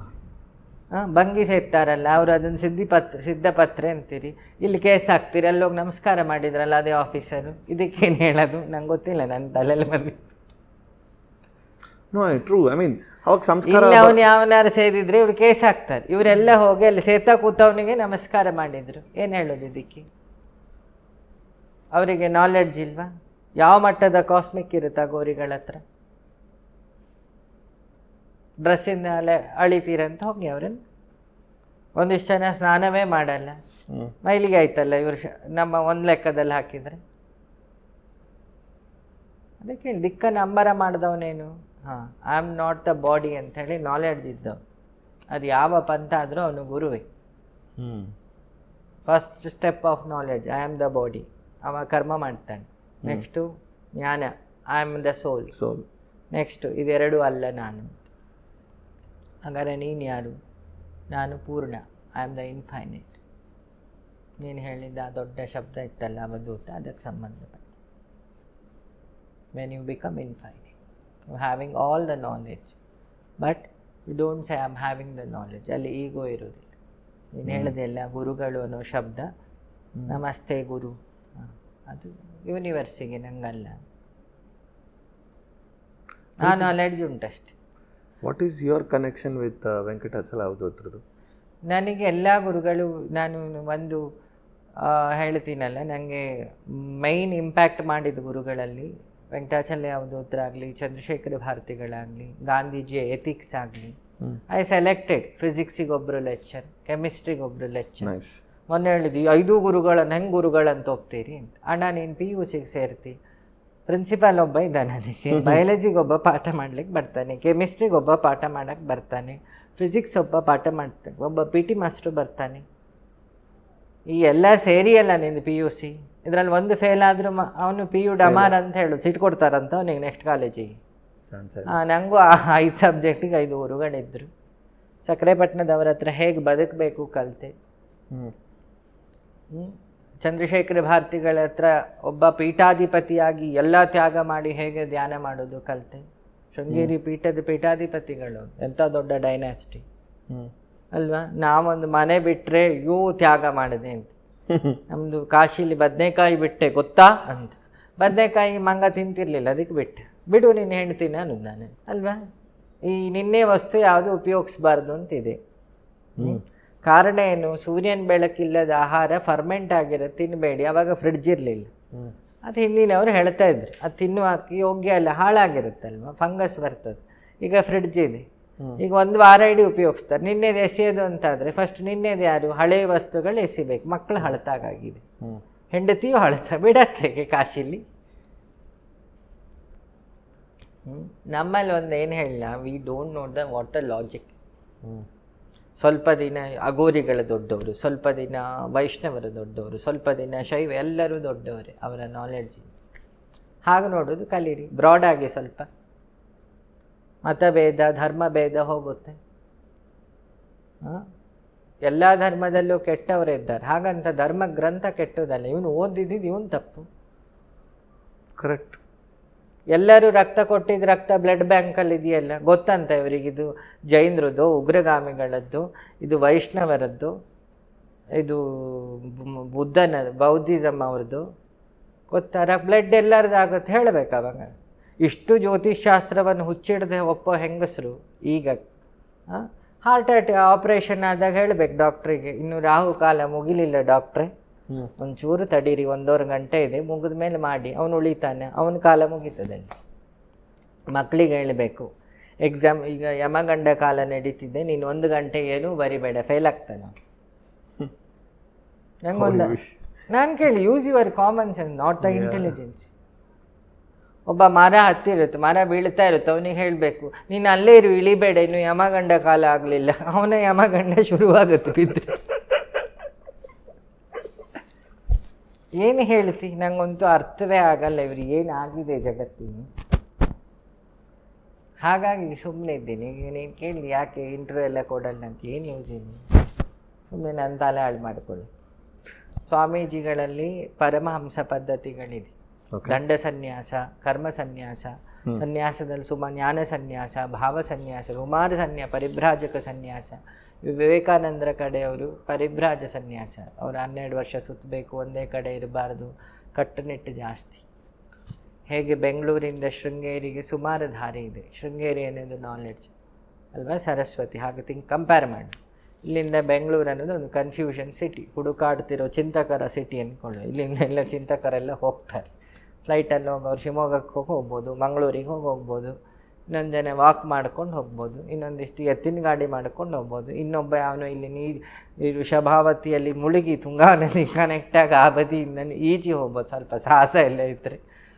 ಸ್ವಲ್ಪ ಮಧ್ಯೆ ಇಳಿದು ಕಾಪಿ ಕುಡೋದೆಲ್ಲ ಹೋಗ್ಬೋದು. ಎಲ್ಲ ದಾರಿ ಕೊನೆಗೆ ಹೋಗಿ ಎಂಡ ಆಗೋದು ಶಾರದಾಂಬೆ ಹತ್ರ.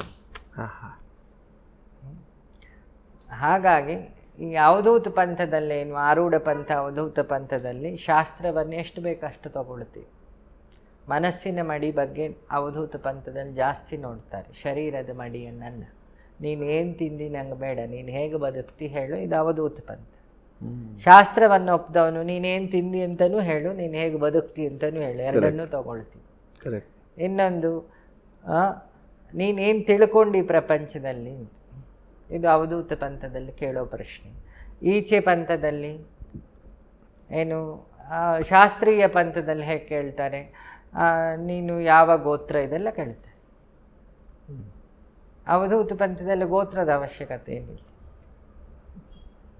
ಸೊ ಇನ್ಫೈನೈಟ್ ಆಗಿ ಥಿಂಕ್ ಮಾಡಿದಾಗ will get the broad knowledge ಅಲ್ವಾ. ಪ್ರತಿಯೊಬ್ಬರಿಂದನೂ ಕಲಿತಾ ಹೋಗು, ಗುರುಗಳಾಗಲಿಕ್ಕೆ ಹೋಗಬೇಡ. ಇದು ಅವಧೂತ ಪಂಥ. ಕಲ್ತಾಯಿತು ಅಂತಿಲ್ಲ ಈ ಸೃಷ್ಟಿಯಲ್ಲಿ. ಸಮುದ್ರ ಇಳಿದಷ್ಟು ತಿಳಿಲಿಕ್ಕುಂಟು. ಏನೆಲ್ಲ ತಿಳಿದಾಗುತ್ತಂತೆ ಸಮುದ್ರ. ಸಮುದಾಯದ ಗುರುಗಳು ಅಂತ ಇರ್ತಾರೆ, ಅವರಿಗೆ ಸಮುದಾಯದ ಜವಾಬ್ದಾರಿ. ಮಠದ ಗುರುಗಳು ಅಂತ ಇರ್ತಾರೆ, ಅವರಿಗೆ ಮಠದ್ದು ಅವರ ಪರಂಪರೆ ಜವಾಬ್ದಾರಿ. ಎಲ್ಲ 3 ಮಠ ಇದೆ ಆಚಾರ್ಯತ್ರ ಇರೋದು, ಅವರೆಲ್ಲ ತೊಗೊಂಡೋಗ್ಬೇಕೆಲ್ಲ. ಅವರ ಹಳೆ ಗುರುಗಳು ಪೂಜೆ ಮಾಡಿದ್ದು ತ್ರಿಕಾಲ ಪೂಜೆ ಮಾಡಬೇಕು. ಅವರಿಗೆ ಅವ್ರದ್ದೇ ರೆಸ್ಟ್ರಿಕ್ಷನ್ಸ್ ಇರುತ್ತೆ, ಅದೊಂದು ದಾರಿ. ಶಂಕರ ಪೀಠಕ್ಕೆ ಬ್ರಹ್ಮಸೂತ್ರದ 11 ರೂಲ್ಗಳಿದೆ, ಅವರು ಅದನ್ನೆಲ್ಲ ಆಚರಣೆ ಮಾಡಬೇಕು. ತ್ರಿಕಾಲ ಸ್ನಾನ ಮಾಡಬೇಕು. ಅದು ಕೆಟ್ಟದ್ದು ಅಂತ ಕಾಣ್ಬೋದು, ಅಯ್ಯೋ ಇದೆಷ್ಟು ಕಷ್ಟ ಅಂತ. ಅದು ಅಲ್ಲಿ ಅವರ ಸಿಸ್ಟಮ್, ಅವರ ಗುರುಗಳು ಹೇಳಿಕೊಟ್ಟಿದ್ದು. ನನ್ನ ಗುರುಗಳು, ನಾನು ಕಲ್ತ್ಕೊಂಡಿದ್ದು ನನ್ನ ಗುರುಗಳು ಹೇಳಿಕೊಟ್ಟಿದ್ದು. ಪ್ರಪಂಚ ನೋಡು, B A observer, don't be A actor. Observe ಮಾಡು, ಅನಲೈಸ್ ಮಾಡಿ, ವಿಲ್ ಗೆಟ್ ದ ನಾಲೆಡ್ಜ್. ಮೊದಲು ಸ್ಕೂಲು ಕಾಲೇಜಲ್ಲಿ ಇತ್ತು ಗುರುಕುಲ ಅಂತಿತ್ತು, ಅಲ್ಲಿ ಎಂತ ಮಾಡ್ತಿದ್ದು, ಕಟ್ಟಿಗೆ ಕಡಿಬೇಕಿತ್ತು. ಇವನೇ ಕಡಿಬೇಕು, ಇವ ರಾಜನ ಮಗ ಆದರೂ ಕಡಿಬೇಕು, ಅವ ಕೆಲಸದವ್ರ ಮಗ ಆದರೂ ಕಡಿಬೇಕು. ಒಟ್ಟಿಗೆ ಕೂತು ನೆಲದ ಮೇಲೆ ಊಟ ಮಾಡಬೇಕಿತ್ತು. ಪೈಲ್ಸ್ ಬರ್ತಿರ್ಲಿಲ್ಲ, ಯಾಕೆ ಆಸನ ಅಲ್ಲೇ ಕಲ್ತಿದ್ರು, ಪದ್ಮಾಸನ. ದಿನ ಮಜಲ್ ವರ್ಕ್ ಆಗ್ತಿತ್ತು, ನೀರು ತೆಗಿಬೇಕಿತ್ತು, ಕೊಲೆಸ್ಟ್ರಾಲ್ ಬರ್ತಿರಲಿಲ್ಲ.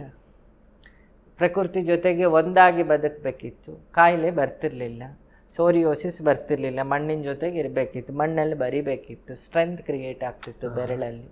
ಇದೆಲ್ಲ ಹಸುವಿನ ಜೊತೆಗೆ ಬೆಳಿಬೇಕಿತ್ತು. ಅದು ನಿನ್ನ ಜೀವನದಲ್ಲಿ ಒಂದು ವ್ಯಕ್ತಿ, ನಿನ್ನ ಫ್ಯಾಮಿಲಿ ಅನ್ನೋ ಫೀಲ್ ಕಲಿಸ್ತಾ ಇದ್ರು. ಹಳ್ಳಿಲಿ ಆ ಫೀಲ್ ಉಂಟು ಇವತ್ತು. ಇಲ್ಲಿ ಯಾವತ್ತು ಈ ಗ್ರಾನೈಟ್ ಅದ್ರಲ್ಲಿ ಕರ್ಕೊಂಬಂದು ಹಸುನ ತಂದು ಅದನ್ನು ಹಿಂಸೆ ಮಾಡಿ ಅದನ್ನು ಜಾರು ಬೀಳಿಸಿ ಅದಕ್ಕೆ ಹೊಟ್ಟೆ ತುಂಬ ಊಟ ಕೊಡೋದು ಹೊರಗೆ, ಒಳಗೆ ಅದನ್ನು ಜಾರು ಬೀಳಿಸೋದು, ಒಳಗೊಂದು ಬೆಸ್ಟ್ ಬೆಳ್ಳಿ ಪಾತ್ರೆಯಲ್ಲಿ ಒಂದಿಷ್ಟು ಇಡು ಚೂರಿಟ್ಟಿರ್ತಾರೆ ಅಕ್ಕಿ ಬೆಲೆ. ನಮ್ಮ ಹಳ್ಳಿಲಿ ಹಸುವನ್ನು ನಿತ್ಯ ಸೇವೆ ಮಾಡ್ತಾರೆ. ವಾಸ್ತು ಪ್ರಾಬ್ಲಮ್ ಇಲ್ಲ, ವಾಸ್ತವ ಸರಿ ಇದೆ. ಇಲ್ಲಿ ಮಾಡಬಾರ್ದೆಲ್ಲ ಮಾಡಿ ಆ ಹಸುನ ಒಂಥರ ಮಾಡ್ರನ್ ರ್ಯಾಂಪ್ ಹಾಕಿದಾಗ ಹಾಕಿಸಿ ಅದು ಕಾಲಿಗೆ ಇದಾಗಿ ಅದಕ್ಕೆ ಎಷ್ಟು ಪೈನ್ ಆಗುತ್ತೆ. ಆದರೂ ಬಿಡಂಗಿಲ್ಲ, ನೀವು ಒಳಗೆ ಬಾ ಅಂತ. ಹಸು ಮೇಲೆ ಪ್ರೀತಿ ಅಲ್ಲ, ಅದು ಒಳಗೆ ಬಂದರೆ ದುಡ್ಡು ಬರುತ್ತೆ ಅಂತ. ಇದು ಇಂಟೆಲಿಜೆನ್ಸಿಗೂ ಹಳ್ಳಿಯಲ್ಲಿರೋ ಇನ್ನೋಸೆನ್ಸಿಗೆ ಇರೋ ವ್ಯತ್ಯಾಸ. ಹಸು ವರ ಕೊಡುತ್ತೆ. ಅವಾಗ ನಾ ಮೊನ್ನೆ ಗೋಕರ್ಣದಲ್ಲಿ ಒಬ್ಬನಿಗೆ ಕೇಳಿದೆ, ಇಷ್ಟು ಮೊಸರನ್ನ ಒಂದು ಹಸು ಕಟ್ಟಾಕಿ 10-15 ಜನದ ಬಕೆಟ್ ಮೊಸರನ್ನ ಪಿಂಡ ಇಟ್ಟಿದ್ದೊಂದು ತಿನ್ನಿಸಿದ್ರೆ ಆ ಹಸುಗೆ ಡೈಜೆಷನ್ ಆಗಲ್ಲ, ಅನ್ನ ಯಾಕೆ ವಾಪಸ್ ಮೆಲ್ಕು ಹಾಕ್ಲಿಕ್ಕಾಗಲ್ಲ, ಸತ್ತು ಹೋಗುತ್ತೆ. ಈ ಕಾಮನ್ ಸೆನ್ಸ್ ಇಲ್ವಾ? ಸರ್ವದೇವತೆಗಳನ್ನು ಕೊಂದು ಶಾಪ ಬರುತ್ತೆ. ನೀನು ಹಸುವಲ್ಲಿ ದೇವಿ ಅಂತ ನೋಡಿದರೆ, ಗೋಮಾತೆ ಅಂತ ನೋಡಿದರೆ, ಆ ಶಾಪ ಎಲ್ಲ ಆ ಪಿತೃಗಳಿಗೆ ಹೋಯ್ತಲ್ಲ, ತಲೆ ಇಲ್ವಾ ನಿಂಗೆ? ಅಲ್ವ? ಇದೆಲ್ಲ ಆಗ್ತದೆ, ನಡೀತಿದೆ. ಗೋಕರ್ಣ ಅಂತ ಎಲ್ಲ ಕಡೆ ತರ್ಪಣ ಬಿಡಲಿ ಇನ್ನೊಂದು ಮಿಸ್ಟೇಕ್ ಉಂಟು. ಹಸು ಕಟ್ಟಿರ್ತಾರಲ್ಲ ನೋಡಿರ್ತಾರೆ, ಅಲ್ಲಿ ಮೊಸರನ್ನ ಇಡ್ತಾರೆ. ತರ್ಪಣ ಪಿಂಡ ಶರೀರ ಇಡೋದು 3 ಯಾರಿಗೆ? ಅಷ್ಟವಸುಗಳಿಗೆ, ಏಕಾದಶ ರುದ್ರರಿಗೆ, ಇನ್ಯಾರು 12 ಆದಿತ್ಯರಿಗೆ, 3 ಪಿತೃಗಳು, ತಂದೆ, ಅಪ್ಪ, ಅಜ್ಜ ಪಿತೃದೇವತೆಗಳನ್ನು ಸಂಕೇತ ಮಾಡಿ ಇಡೋದು. ಇಟ್ಟದನ್ನು ಹಸು ಕೊಡ್ತಾರೆ, ಒಂದು ಝಲಕ್ಕೆ ಒಂದು ಹಸುಗೆ ಅಂತ. ಈ ದಿನಕ್ಕೆ ಎಷ್ಟು ಜನ ಪಿಂಡ ಹಾಕ್ತಾರೆ? ಒಂದಿಷ್ಟು ಜನ ಜ್ಯೋತಿಷರು ಹೇಳಿರ್ತಾರೆ, ನಿನ್ನ ಮಾವ ಹೆದರಿಯೇ ಬರೋದು ಸೊಸೆ ಅಂದರೆಲ್ಲ, ಮಾವ ಪ್ರೇತ ಆಗಬಾರ್ದಿರಲಿ ಅಂತ. ಮಾವ ಇದ್ದಾಗ ಇದೇ ಮೊಸರನ್ನ ಕೊಟ್ಟಿದ್ರೆ ಅವನೊಂದು ವಾರ ಜಾಸ್ತಿ ಬದುಕ್ತಿದ್ದ ಈ ಅನ್ನದ ಬಲದಲ್ಲಿ. ಹಾಗಾದ್ರೆ ನಿಮ್ಮ ಪ್ರಕಾರ ಅದನ್ನು ಹಸುಗೆ ಇಡಬಾರ್ದು ಅಂತೀರಾ ಗುರುಜಿ? ಎಷ್ಟು ಕೊಡ್ಬೇಕು ಅಷ್ಟು ಕೊಡ್ಬೇಕು. ಈಗ ನಾನು ಹಿಂಗೆ ಈ ಜ್ಯೂಸ್ ಒಳ್ಳೇದು ಕರ್ಬೂಜ ಅಂತ ಹೇಳಿ ಒಂದು ಲೋಟ ಕುಡಿಯೋದು ನಿನ್ನ ಕೆಪಾಸಿಟಿ ಇದ್ದು ನಾನು ನಿನಗೆ ತಗೊಂಬಂದು ಒಂದು ಕೊಡ ಕುಡಿಸಿದ್ರೆ ನಿನ್ನ ಪರಿಸ್ಥಿತಿ ಏನಾಗ್ಬೋದು? ಅದು ಗೊತ್ತಿದೆ ಅಲ್ವ? ಇದೇ ಖುಷಿಲಿ ಮಾತಾಡ್ತೀಯ, ಮಧ್ಯದಲ್ಲಿ ಏನು ಮಾಡ್ತಿ? ಇನ್ನೇನು ಹಿಂಗೆ ಆಗಲ್ಲ, ತೆಗ್ದೆರಡು ಬಾರಿಸ್ತಿ. ನಮೋ ಗುರು ಅಲ್ಲ ಬಿತ್ತು ಪೆಟ್ಟು ಅಂತ ಹೊಡಿತೇ ಇಲ್ಲ. ಬಾಪ ಅವುಗಳ ಅಸಹಾಯಕತೆ ಇಲ್ಲ ನಾವು ಆಟ ಆಡೋದು ಕೂತು. ಆ ನಾಗರ ಪಂಚಮಿ ದಿನ ಟ್ರೈನ್ ಮಾಡಿದ ಹಾವುಗಳನ್ನು ಬಿಸಿಲಲ್ಲಿಟ್ಟು ಇವು ದುಡ್ಡು ಮಾಡೋಕ್ಕೆ ಆ ಹಾವಾಡಿಗಿರೋದೊಂದು ಹುಚ್ಚು ಉಂಟು. ನಾರ್ತ್ ಇಂಡಿಯಾದಲ್ಲಿ ಜಾಸ್ತಿ ಎಲ್ಲ ತಂದು ಅದರ ಮೇಲೆ ಹಾಲು ಹಾಕೋದು. ಎಂತಕ್ಕೆ? ಕೊಬ್ಬರಿ ನೆಚ್ಚದಂತ ನೆತ್ತಿಗೆ, ನಂಗೆ ಗೊತ್ತಿಲ್ಲ. ಅಲ್ಲಿ ನಮಸ್ಕಾರ ಮಾಡೋದು. ಅದಕ್ಕೆ ಪಾಪ ಗೊತ್ತೂ ಆಗ್ತಿರಲ್ಲ ಏನು ಹಾಕ್ತಾ ಇದ್ದಾರೆ ಅಂತ. ಅದ್ರ ಕರ್ಮ ಅದು ಕೂತ್ಕೊಂಡಿರುತ್ತೆ. ಸಂಜೆ ಮುಚ್ಚುತ್ತಾರೆ, ಪಿಕ್ಚರ್ ಕ್ಲೋಸ್, ಬಾ ಹೋಗೋಣ ಅಲ್ವಾ? ಶಾಪ ಕೊಡ್ತಾವ, ವರ ಕೊಡ್ತಾವ ಹಾವು. ನಂಗೆ ಇಷ್ಟ ಹೇಳ್ಬೇಕವ. ಇವನಿಗೆ ತಲೆ ಇದ್ದರೆ ಅದು ತಿನ್ನೋ ಮೊಟ್ಟೆನೋ ಏನೋ ತೊಗೊಂಡೋಗಿ ಸ್ನೇಕ್ ಪಾರ್ಕಲ್ಲಿ ಕೊಡ್ಬೋದಲ್ಲ. ಹಾವು ಕೊಂದಿದ್ದಕ್ಕೆ ಬೆಳ್ಳಿ ನಾಗ ಮಾಡಿ ನೀರಿಗೆ ಬಿಡುವುದೇ ಪರಿಹಾರ ಆಗಿದ್ದರೆ ಪ್ರತಿಷ್ಠೆ ಮಾಡೋದೇ ಸರಿ. ನಾಗನ ವಂಶಜನ್ನು ಕೊಂದಿದ್ದೀವಿ. ಈಗ ಯಾರೋ ಸತ್ತೋದ್ರು, ಅವ್ರ ನೆಂಟರನ್ನೆಲ್ಲ ಕರೆದು ಊಟ ಹಾಕ್ತೀವ ಇಲ್ವಾ? ಅವ್ರ ರಕ್ತ ಸಂಬಂಧಿಗಳನ್ನು. ಇವನಿಗೆ ಇನ್ನು ಅನ್ನ ಹಾಕೋಕ್ಕಾಗಲ್ಲ. ಏನಾರು ದೋಷ ಇದ್ದರೆ ಇವನಿಗೆ ನಾವು ನೋವು ಮಾಡಿದರೆ ಅವ್ರ ಸಂಬಂಧಿಕರು ಬಾಯಿ ಬಂದಾಗ ಬೈಕೊಂಡಿದ್ರೆ ಅದಕ್ಕೆ ತಾಂಬೂಲ ಕೊಡೋದು, ನಾಲಿಗೆಗೆ ಸಂಬಂಧಪಟ್ಟಿದ್ದು. ಇವರಿಗೆಲ್ಲ ಊಟ ಹಾಕಿ ಅವರವರ ಕ್ರಮದಲ್ಲಿ ಮಾಡ್ತಾರೆ. ಬ್ರಾಹ್ಮಣರಲ್ಲಾದರೆ ವೈದಿಕ ಅಂತಾರೆ, ವೇದೋಕ್ತವಾಗಿ ಮಾಡೋದು ವೈದಿಕ, ಅದು ಶಬ್ದದ ಅರ್ಥ. ಇನ್ನೊಂದು ಕಡೆ ನಾನ್ ವೆಜ್ ಆದರೆ ಆ ಅಜ್ಜನಿಗೆ MC ಇಷ್ಟ, ಚಿಕನ್ ಇಷ್ಟ, ಕಡುಬು ಇಷ್ಟ ಅಂತೇಳಿ ಇವೇ ತಿಂತ ಕೂತಿರ್ತಾರೆ. ಅಪ್ಪ ಇದ್ದಾಗ, ಅಜ್ಜ ಇದ್ದಾಗ ಇವರು ಬ್ರ್ಯಾಂಡೆಡ್ ಕೊಡಿಸ್ತಿಲ್ಲ. ಅಜ್ಜ ಹೋದ್ಮೇಲೆ ಮೊಮ್ಮಗ ಕೊಡಿಸಿದ್ದು ಬ್ರ್ಯಾಂಡೆ. ಇರಲಿ, ಅದನ್ನು ಸಹಿಸ್ಕೊಳ್ಳುವ. ನಂಗೊಂದು ಅರ್ಥ ಆಗಿದ್ದು, ಅದ್ರ ಬದಲಿಗೆ ಹಾವು ಕೊಂದಾಯ್ತು. ಹಾವಿನವರೆಲ್ಲ ಇರ್ತಾರೆ. ಅಲ್ಲಿ ಸ್ನೇಕ್ ಪಾರ್ಕ್ ಇದೆ ಮೈಸೂರಲ್ಲಿ. ಒಂದು ಹಾವನ್ನು ದತ್ತು ತೊಗೊಂಡ ಅಣ್ಣ, ನಾಗರಾವನ್ನೇ ತೊಗೊಂಡ. ನಾಗರಾವ ಕೊಂದಿದ್ದು ವರ್ಷ ಇಡೀ ಅದರದ್ದು ಖರ್ಚು ವೆಚ್ಚ ನೋಡಿಕೊಂಡ. ಪರಿಹಾರ ಆಯ್ತಲ್ಲ. ಇನ್ಯಾವುದೋ ಹಾವಾಡಿಗ ಬುಟ್ಟಿಲಿಟ್ಟದನ್ನು ಹಿಂಸೆ ಮಾಡ್ತಿದ್ದ. 500 ರೂಪಾಯಿ 1000 ರೂಪಾಯಿ ಕೊಟ್ಟರೆ ಕೊಡ್ತಾನೆ ಆ ಹಾವನ್ನು. ಬಿಟ್ಟ ಕಾಡಿಗೆ ಹೋಗ್ತಾ ಅದು ಆಶೀರ್ವಾದ ಮಾಡಿ ಹೋಗೋದು. ನನ್ನನ್ನು ಬಂಧನದಿಂದ ಎಷ್ಟು ಕಷ್ಟ ಆಗಿರುತ್ತೆ. ಒಂದು ಸಣ್ಣ ಆರಾಮಾಗಿದ್ದ ಹಾವನ್ನೊಂದು ಬುಟ್ಟಿಲಿಡೋದು ಎಷ್ಟು ಕಾಂಪ್ಯಾಕ್ಟ್ ಅಲ್ವಾ? ಗುರುಜಿ ಆಗಲೇ ಏನು ಕೇಳಕ್ಕೆ ಬಂದರೆ, ಈಗ ಸುಮಾರು ಜನ ಭಕ್ತಾದಿಗಳು ಬಂದಾಗ ಇದು ಕ್ವೈಟ್ ಕಾಮನ್. ನಾನು ತುಂಬ ಜನ ಕೇಳಿರ್ತೀನಿ. ಈಗ ಏನೋ ಒಂದು ಪ್ರಶ್ನೆ ಕೇಳ್ತಾರೆ, ಅವ್ರಿಗೆ ಆ ಪ್ರಶ್ನೆಗೆ ಕರೆಕ್ಟಾಗಿ ನೀವೇನೋ ಒಂದು ಪರಿಹಾರ ಹೇಳ್ತೀರ. ಕರೆಕ್ಟಾಗಿ ಆಯಿತು ಅಂದ್ಕೊಳ್ಳಿ, ಸಿಂಗ್ ಲೈಕ್ ಸೂಪರ್, ನಾನು ಇವತ್ತಿಂದ ನನ್ನ ಪರಮ ಭಕ್ತ ಅಂತ. ಅಕಸ್ಮಾತ್ ಆ 10ರಲ್ಲಿ ಸುಮಾರು 9 ಅಥವಾ ಏನೂ ಆಗಲಿಲ್ಲ ಅಂದ್ಕೊಳ್ಳಿ. ಕೆಲವರು ಸುಮಾರು ಜನ ನಂಗೆ ನಂಬಿಕೆನೇ ಇಲ್ಲ ಅಂತ ಹೇಳ್ಬಿಡ್ತಾರೆ. ಯಾಕೆ ಈ ಪ್ರಶ್ನೆ? ಮಾವಿನ ಗಿಡದಲ್ಲಿ ಎಲ್ಲ ಹೂವು ಕಾಯಾಗಲ್ಲ, ಎಲ್ಲ ಹೂವು ಕಾಯಾಗಿದ್ದು ಹಣ್ಣಾಗಲ್ಲ. ಒಂದಿಷ್ಟು ಕಾಗೆ ಕಚ್ಕೊಂಡು ಹೋಗೋದು ಉಂಟು.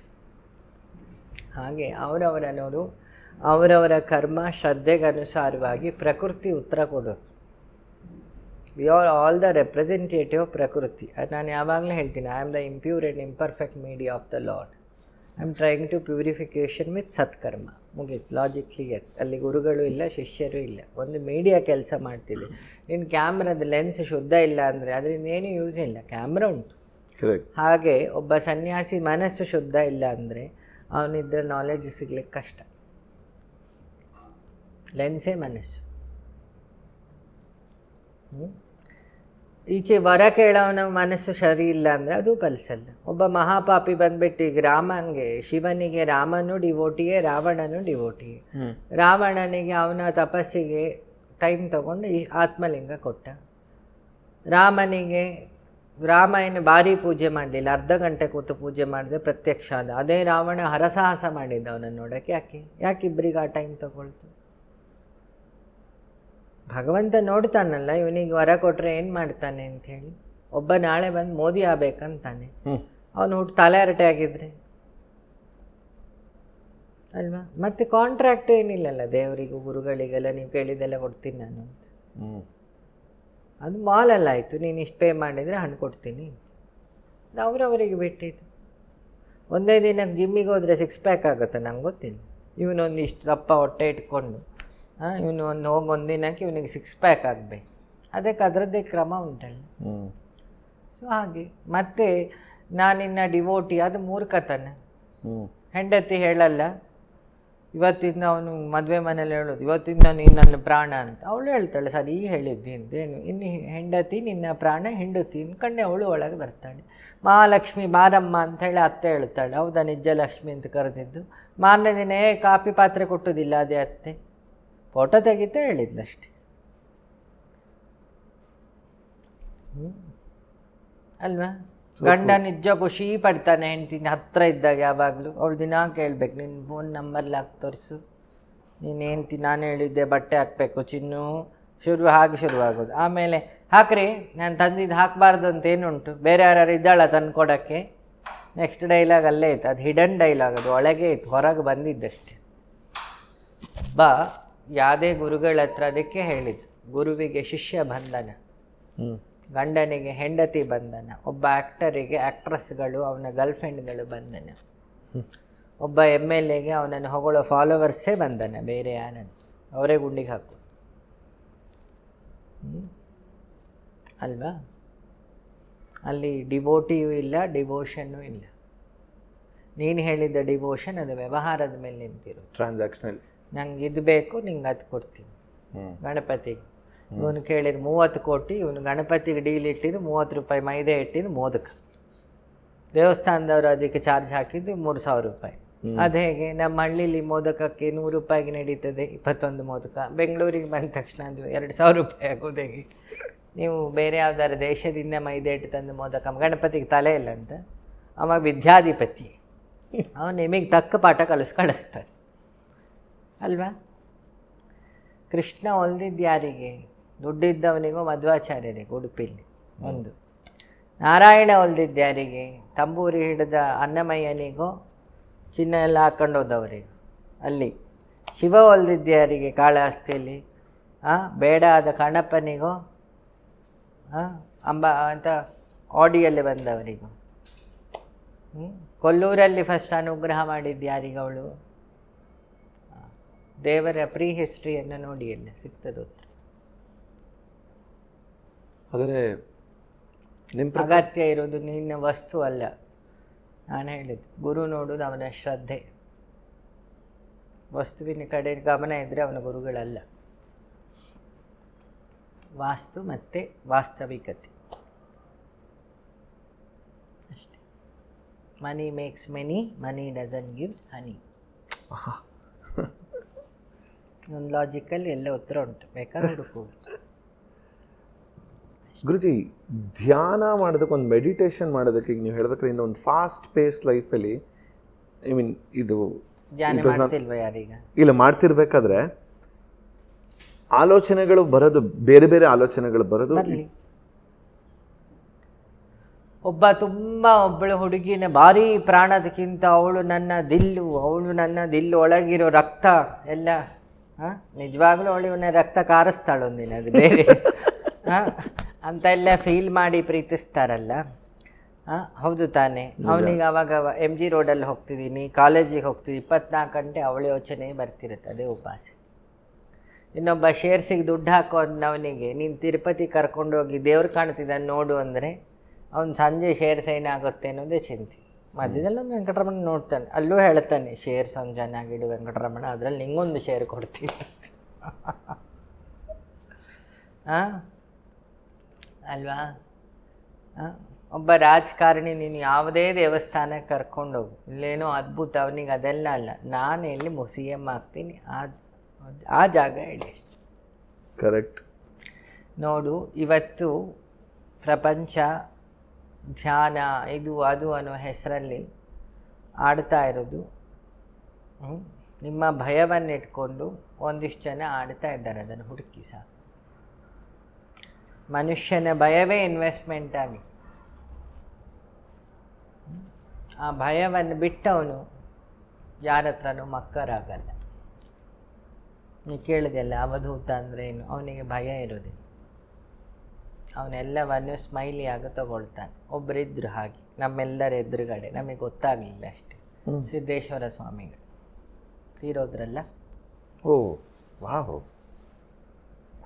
ರೀಸೆಂಟ್ ಆಗಿದ್ದವರು ನಮ್ಮೆಲ್ಲರ ಕಣ್ಣೆದುರುಗಡೆ ಇದ್ದ ಆ ಸ್ಥಿತಿಯಲ್ಲಿದ್ದು ಯಾರೊಬ್ಬರಿದ್ದರೆ ಸಿದ್ದೇಶ್ವರ ಸ್ವಾಮಿಗಳೇ. 3-4 years. ಆದರೆ ಎಲ್ಲೂ ಹೇಳಿಕೊಳ್ಳಿಲ್ಲ ಅವರು. ನೋಡಿ, ಆ ಅವಧೂತ ಅನ್ನೋ ಶಬ್ದಕ್ಕೆ ನನಗೆಲ್ಲ ಕಂಪೇರೇ ಮಾಡಬೇಡಿ. ಆ ಶಬ್ದಕ್ಕೆ ಒಂದು ತೂಕ ಇದೆ. ಆ ವೆಯ್ಟ್ ಯಾರು ನಮ್ಮ ಮಧ್ಯ ಈಗ 5 yearsಲ್ಲಿ ಬದುಕಿದ್ರಂದರೆ ಸಿದ್ದೇಶ್ವರ ಸ್ವಾಮಿಗಳು.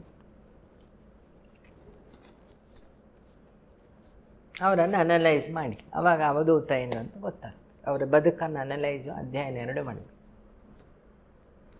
ಆವಾಗಲೂ ಹೇಳ್ತೀನಿ, ಭಾರಿ ತಲೆ ಹಾಳಾಗಿದ್ರೆ ದಿನ ಸಿದ್ದೇಶ್ವರ ಸ್ವಾಮಿಗಳ ಪ್ರವಚನ ಕೇಳು, ಒಂದು 5 ನಿಮಿಷ ಕೇಳು. ಉಳಿದು 24 ಗಂಟೆ 23 ಗಂಟೆಯ 5 minutes ಮೈನಸ್ ಮಾಡಿ ನೀನು ಏನಾರು ಮಾಡ್ಕೊ, 1 ತಿಂಗಳಲ್ಲಿ ನಿಂಗೆ ಅದು ಚೇಂಜಸ್ ಮಾಡ್ತದೆ. ನಿನ್ನ ಜ್ಞಾನಿಯ ಮಾತಿಗೂ ತಾಕತ್ತಿರುತ್ತೆ. Guruji, what is your connection with Shiva? Shiva means knowledge. I am feeling I am connected. Okay. ಅವನು ನನ್ನ ಹತ್ರ ನಾಲೆಡ್ಜೆಲ್ಲ ಅವನೇ, ಬೇರೆ ಯಾರು ಸಾಧ್ಯ ಇಲ್ಲ. ಯಾವುದೇ ಗುರುಗಳಿದ್ದರೂ ಅವರಿಗೆಲ್ಲರೂ ಗುರುಗಳು ಯಾರು? ಆದಿಗುರು ಅವನಿಗೆ. 2 ಇರೋದು, 2 ದೇವರು. ಒಂದು ಮಹತ್ವ ದೇವ ಶಿವ, ನಾಲೆಡ್ಜಿನ ದೇವರು ಮಹಾದೇವ. ಇನ್ನೊಂದು ಸೃಷ್ಟಿಗೆ ಮೂಲ, ಅವನು ಆದಿದೇವ. ಅದನ್ನೇ ರಾಯರು ಮೂಲ ರಾಮೋ ವಿಜಯತೆ ಅಂತ ರಾಘವೇಂದ್ರ ಸ್ವಾಮಿಗಳು ಹೇಳ್ತಿದ್ರಲ್ಲ, ಮೂಲ ರಾಮೋ ವಿಜಯತೆ. ಮೂಲ ಅಂದ್ರೇನು? Who is the first light. ಆ ಲೈಟಿಂದ ಬೇರೆ ಲ್ಯಾಂಪ್ಗಳು ಹತ್ತಿದ್ರು. ಯಾರು ಫಸ್ಟ್ ಲೈಟ್? ಮೂಲ ರಾಮೋ. ರಾಮ ಅಂದ್ರೇನು? ರಾ ಇಸ್ ದ ನಾರಾಯಣಾಯದ 2ನೇ ಅಕ್ಷರ. ಮಾ ಅಂದರೆ ಪಂಚಾಕ್ಷರಿ 2ನೇ ಅಕ್ಷರ. ಮತ್ತೊಂದು ಮಾಡಿದರೆ ರಾಮ. ಶ್ರೀ ಸೇರಿದರೆ ಪ್ರಕೃತಿ. ಇದು ಸುಮಾರು ಜನ ಕೇಳೋವಂಥದ್ದು ಏನಂದರೆ, ಈ 7.5 ಇವೆಲ್ಲ ಅಂತ ಈ ಥರದಲ್ಲಿ ಮಾತಾಡ್ತಾರೆ. ಅಂದರೆ ಈಗ ನನಗೆ 7.5 ವರ್ಷದ ಶನಿ ಕಾಟ ನಡೀತಾ ಇದೆ. ಶನಿ ಕಾಟ ಕೊಡಲ್ಲ ಇವರು. ಆ ಕ್ವಶನ್ ಸ್ವಲ್ಪ ಚೇಂಜ್ ಮಾಡಿಕೊಳ್ಳಿ. ಶನಿ ಕರ್ಮದೇವತೆ, ಭಗವಂತ ಕರ್ಮಾಧ್ಯಕ್ಷ. ಶನೀಶ್ವರನಿಗೆ ಶನೇಶ್ವರ ಮಾಡಿದ್ದು ಕರ್ಮಾಧ್ಯಕ್ಷ. ಈಶ್ವರ ಕೊಟ್ಟಿದ್ದು ಈಶ್ವರ ಪದೇ. ಅವನಿಗೇನು ಕೆಲಸ ಕೊಟ್ಟ? ನಿನ್ನ ಕೆಲಸ ನೋಡು, ಹೇಗೆ ಮೆದುಳು ಹೇಗೆ ಬುದ್ಧಿಯನ್ನು ಕೊಡುತ್ತೆ. ನಾವು ಮಾಡಿದ ಕರ್ಮ ಶನಿ ರೂಪದಲ್ಲಿ ಇರುತ್ತೆ. ಅವನಿರೋದು ನಮ್ಮ ಪಾದದಲ್ಲಿ. ಇದಕ್ಕೆ ಉಗುರು ಕಟ್ ಮಾಡಬಾರ್ದು ಅನ್ನೋದು ತಲೆ ಕೂದಲಲ್ಲಿ. ಹಾಗಾಗಿ ತಿರುಮಲದಲ್ಲಿ ತಲೆ, ಧರ್ಮಸ್ಥಳದಲ್ಲಿ ಕೂದಲು ಕೊಟ್ಟು ಬರೋದು ಕುಲದೇವರಿಗೆ. ಇದು ಶನಿಯ ಭಾಗ. ಅಂದರೆ ಛಾಯಾಸುತ. ಅಂದರೆ ಅವನ ಬಣ್ಣ ಯಾವುದಾಯಿತು? ಕಪ್ಪು. ಇದು ಯಾವ ಬಣ್ಣ ಇದೆ? ಕಪ್ಪು ಬಣ್ಣ. ಒಂದು ಅರ್ಥ ಆಯಿತು ಅಂದ್ಕೊಳ್ತೀನಿ. ಇನ್ನೊಂದು ನೆರಳು. ಛಾಯೆ ಅಂದ್ರೇನು? ನಮ್ಮ ನೆರಳು, ಅದೇ ಶನಿ. ನಾವು ಬಿಟ್ಟರು ನಮ್ಮ ನೆರಳನ್ನು ನಮ್ಮ ಬಿಡುತ್ತಾ ಸಾಯೋ ತನಕ? ಬಿಡಲ್ಲಲ್ಲ. ಹಾಗಾಗಿ ಶನಿ ಬಿಡೋ ಸೀನೆಲ್ಲ ಇಲ್ಲ ಅಂತ ಆಯಿತು. ಶನಿ ಇನ್ಸ್ಟಾಲ್ಮೆಂಟಲ್ಲಿ ಮೊದಲು ಎಲ್ಲ ಒಟ್ಟಿಗೆ ಕೊಡ್ತಿದ್ದ ಫಲ. Is the auditor. ಏನಲ್ಲ, ಅವ್ನು ಕೆಟ್ಟವನಲ್ಲ. ಒಳ್ಳೇದು ಮಾಡಿದರೆ 7.5 ಒಳ್ಳೆ ಫಲ ಕೊಡ್ತಾನೆ. ನಾವು ಅದನ್ನು ಒಂದಿಷ್ಟು ಜ್ಯೋತಿಷಿಗಳ ಶನಿಯನ್ನು ಕೆಟ್ಟದಾಗಿ ತೋರಿಸಿದ್ದಲ್ವ. ಶನಿ ಅಣ್ಣ ಯಮ ಧರ್ಮದೇವತೆ, ಇವನು ಕರ್ಮದೇವತೆ. ಇಬ್ಬರನ್ನೂ ಶಿವನನ್ನು ಉಪಾಸನೆ ಮಾಡೇ ಪತ್ಕೊಂಡವನು. ಅಲ್ವಾ?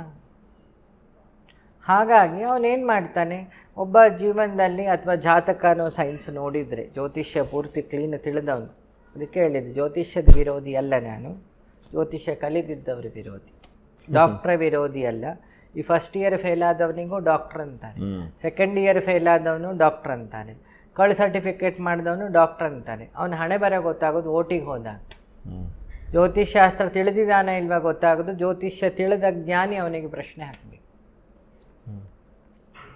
ಆವಾಗ ಅವನ ಹಣೆ ಬರ ಪೂರ್ತಿ ಹೊರಗೆ ಬರ್ತದೆ.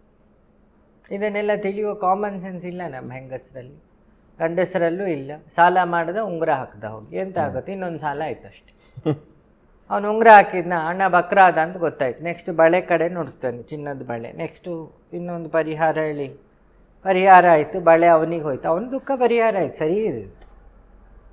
ನೆಕ್ಸ್ಟು ಜಾಬ್ ನೋಡ್ತಾನೆ, ATM ಕಾರ್ಡ್ ಸ್ವಲ್ಪ ಗಟ್ಟಿ ಇದೆ, ವೈಪ್ ಮಾಡುವ. ನೆಕ್ಸ್ಟ್ EMIಗೆ ಅವನಿಗೆ, ನಿಮಗೆ ವಾಹನ ಲಾಭ ಇದೆ, ಸರಿ ಇದೆ, ಅವನು ಹೇಳಿದ ಇವನಿಗೆ ವಾಹನ ಲಾಭ ಆಯಿತು, ಅವನಿಗೆ ವಾಹನ ಲಾಭ ಆಯ್ತಾ ಇಲ್ಲ ಅಲ್ವಾ? ಇನ್ನು 4 ಜನ ಇಂಥವ್ರು ಸಿಕ್ಕಿದ್ರೆ ಅವ್ನು ಹೇಳ್ತಾನೆ ನಿಮಗೆ ವಿವಾಹ ಯೋಗ ಇದೆ, ಇವ್ರು ಇಷ್ಟು ದುಡ್ಡಲ್ಲಿ ಒಂದು ಒಳ್ಳೆ ಚೌಲ್ಟ್ರಿನ ಒಳ್ಳೆ ಸೂಪರ್ ಮದುವೆ ಆಗ್ತಾನೆ, ವಿವಾಹ ಆಯಿತು. ನಿಮಗೆ ನಿಮ್ಮ ಮಕ್ಕಳಿಗೆ ಒಳ್ಳೆ ಭವಿಷ್ಯ ಇದೆ, ಹೌದು. ಈ ಥರ 100 ಜನ ಸಿಕ್ಕಿದರೆ ಅವ್ರ ಮಕ್ಕಳಿಗೆ ಪಕ್ಕ ಒಳ್ಳೆ ಭವಿಷ್ಯ ಇದೆ, ಏನಿಲ್ಲ. ವಾಟ್ ದ ಇನ್ವೆಸ್ಟ್ಮೆಂಟ್ ಅದರಲ್ಲಿ, ವಾಟ್ ದ ಇನ್ವೆಸ್ಟ್ಮೆಂಟ್? ಇನ್ನು ಸೋಷಿಯಲ್ ಮೀಡಿಯಾಕ್ಕಾದ್ರೂ ಒದ್ದಾಡಬೇಕು ಚೂರು ಅಲ್ವಾ? ಚಾನಲ್ಲಿಗೆ, ಯೂಟ್ಯೂಬಿಗೆ, ಕ್ಯಾಮ್ರಾ, ಅದು ಇದು, ಇದಕ್ಕೇನು ಒದ್ದಾಟ ಇಲ್ವಲ್ಲ. ಮೊನ್ನೆ ಒಬ್ಬ ಹೇಳ್ತಿದ್ದೆ, ಕಷ್ಟ ಎಲ್ಲ ಪಡೋಕ್ಕಿಂತ ಒಳ್ಳೆ ಸ್ವಾಮೀಜಿ ಆದರೆ ಒಳ್ಳೆ ಆರಾಮಲ್ಲ ಅಂತ. ಈಗ ಉಂಟು ಮೆಂಟಾಲಿಟಿಲಿ ಹುಡುಗರಿಗೆಲ್ಲ. ಎಥಿಕಲ್ ಸ್ವಾಮೀಜಿ ಆದರೆ ಅವನು ಒದ್ದಾಡ್ತಾನೆ ಇನ್ನೊಬ್ಬರನ್ನು ಸರಿ ಮಾಡಲಿಕ್ಕೆ ಪ್ರಾಣ ಇಟ್ಟು. ಕಮರ್ಷಿಯಲ್ ಆದರೆ ಅದು ಒಂದು ರೂಟ್ ಇದೆ ಇಲ್ವಾ? ಚೈನಾ ಮೇಡು ಇದೆ, ನೋಕಿಯಾನೂ ಇದೆಯಲ್ಲ. ನೋಕಿಯಾ ಕಂಪ್ನಿಗೆ ಅವನು ಒದ್ದಾಡ್ತಾನೆ ತನ್ನ ಪ್ರಾಡಕ್ಟನ್ನು ಕರೆಕ್ಟಾಗಿ ಪ್ರಪಂಚಕ್ಕೆ ತರೋಕ್ಕೆ. ಚೈನಾದವ್ರು ಒದ್ದಾಡ್ತಾರೆ, ಅವನು ಇಲ್ಲೆಲ್ಲ ಒಂದು ರೋಡ್ ಇದೆಯಲ್ಲ ಚಿಕ್ಕಪೇಟೆನೆ ಅಂತೂ, ಅಲ್ಲಿ ಎಂತೆಂಥ ಮೊಬೈಲ್ ಬೇಕಾದ್ರೆ ಅಲ್ಲಿ ಬರೋ ಮೊದಲು ಇಲ್ಲಿ ಬಂದಿರುತ್ತೆ. ಸೊ ಹಾಗಾಗಿ ಶನಿ ಯಾರಿಗೆ ಕೆಟ್ಟದ್ದು ಮಾಡಲ್ಲ. 3 ಸಲ ಬರ್ತಾನೆ ಇಷ್ಟಿಷ್ಟು ವರ್ಷ, ಬಂದಾಗ ಆ ವರ್ಷದೆಲ್ಲ ಕರ್ಮ ಫಲ ಕೊಟ್ಟು ಹೋಗ್ತಾನೆ. ಒಳ್ಳೇದು ಮಾಡಿದರೆ ಒಳ್ಳೆ ಫಲ ಕೊಡ್ತಾನೆ, ಕೆಟ್ಟದ್ದು ಮಾಡಿದರೆ ಕೆಟ್ಟದ್ದು ಫಲ ಕೊಡ್ತಾನೆ.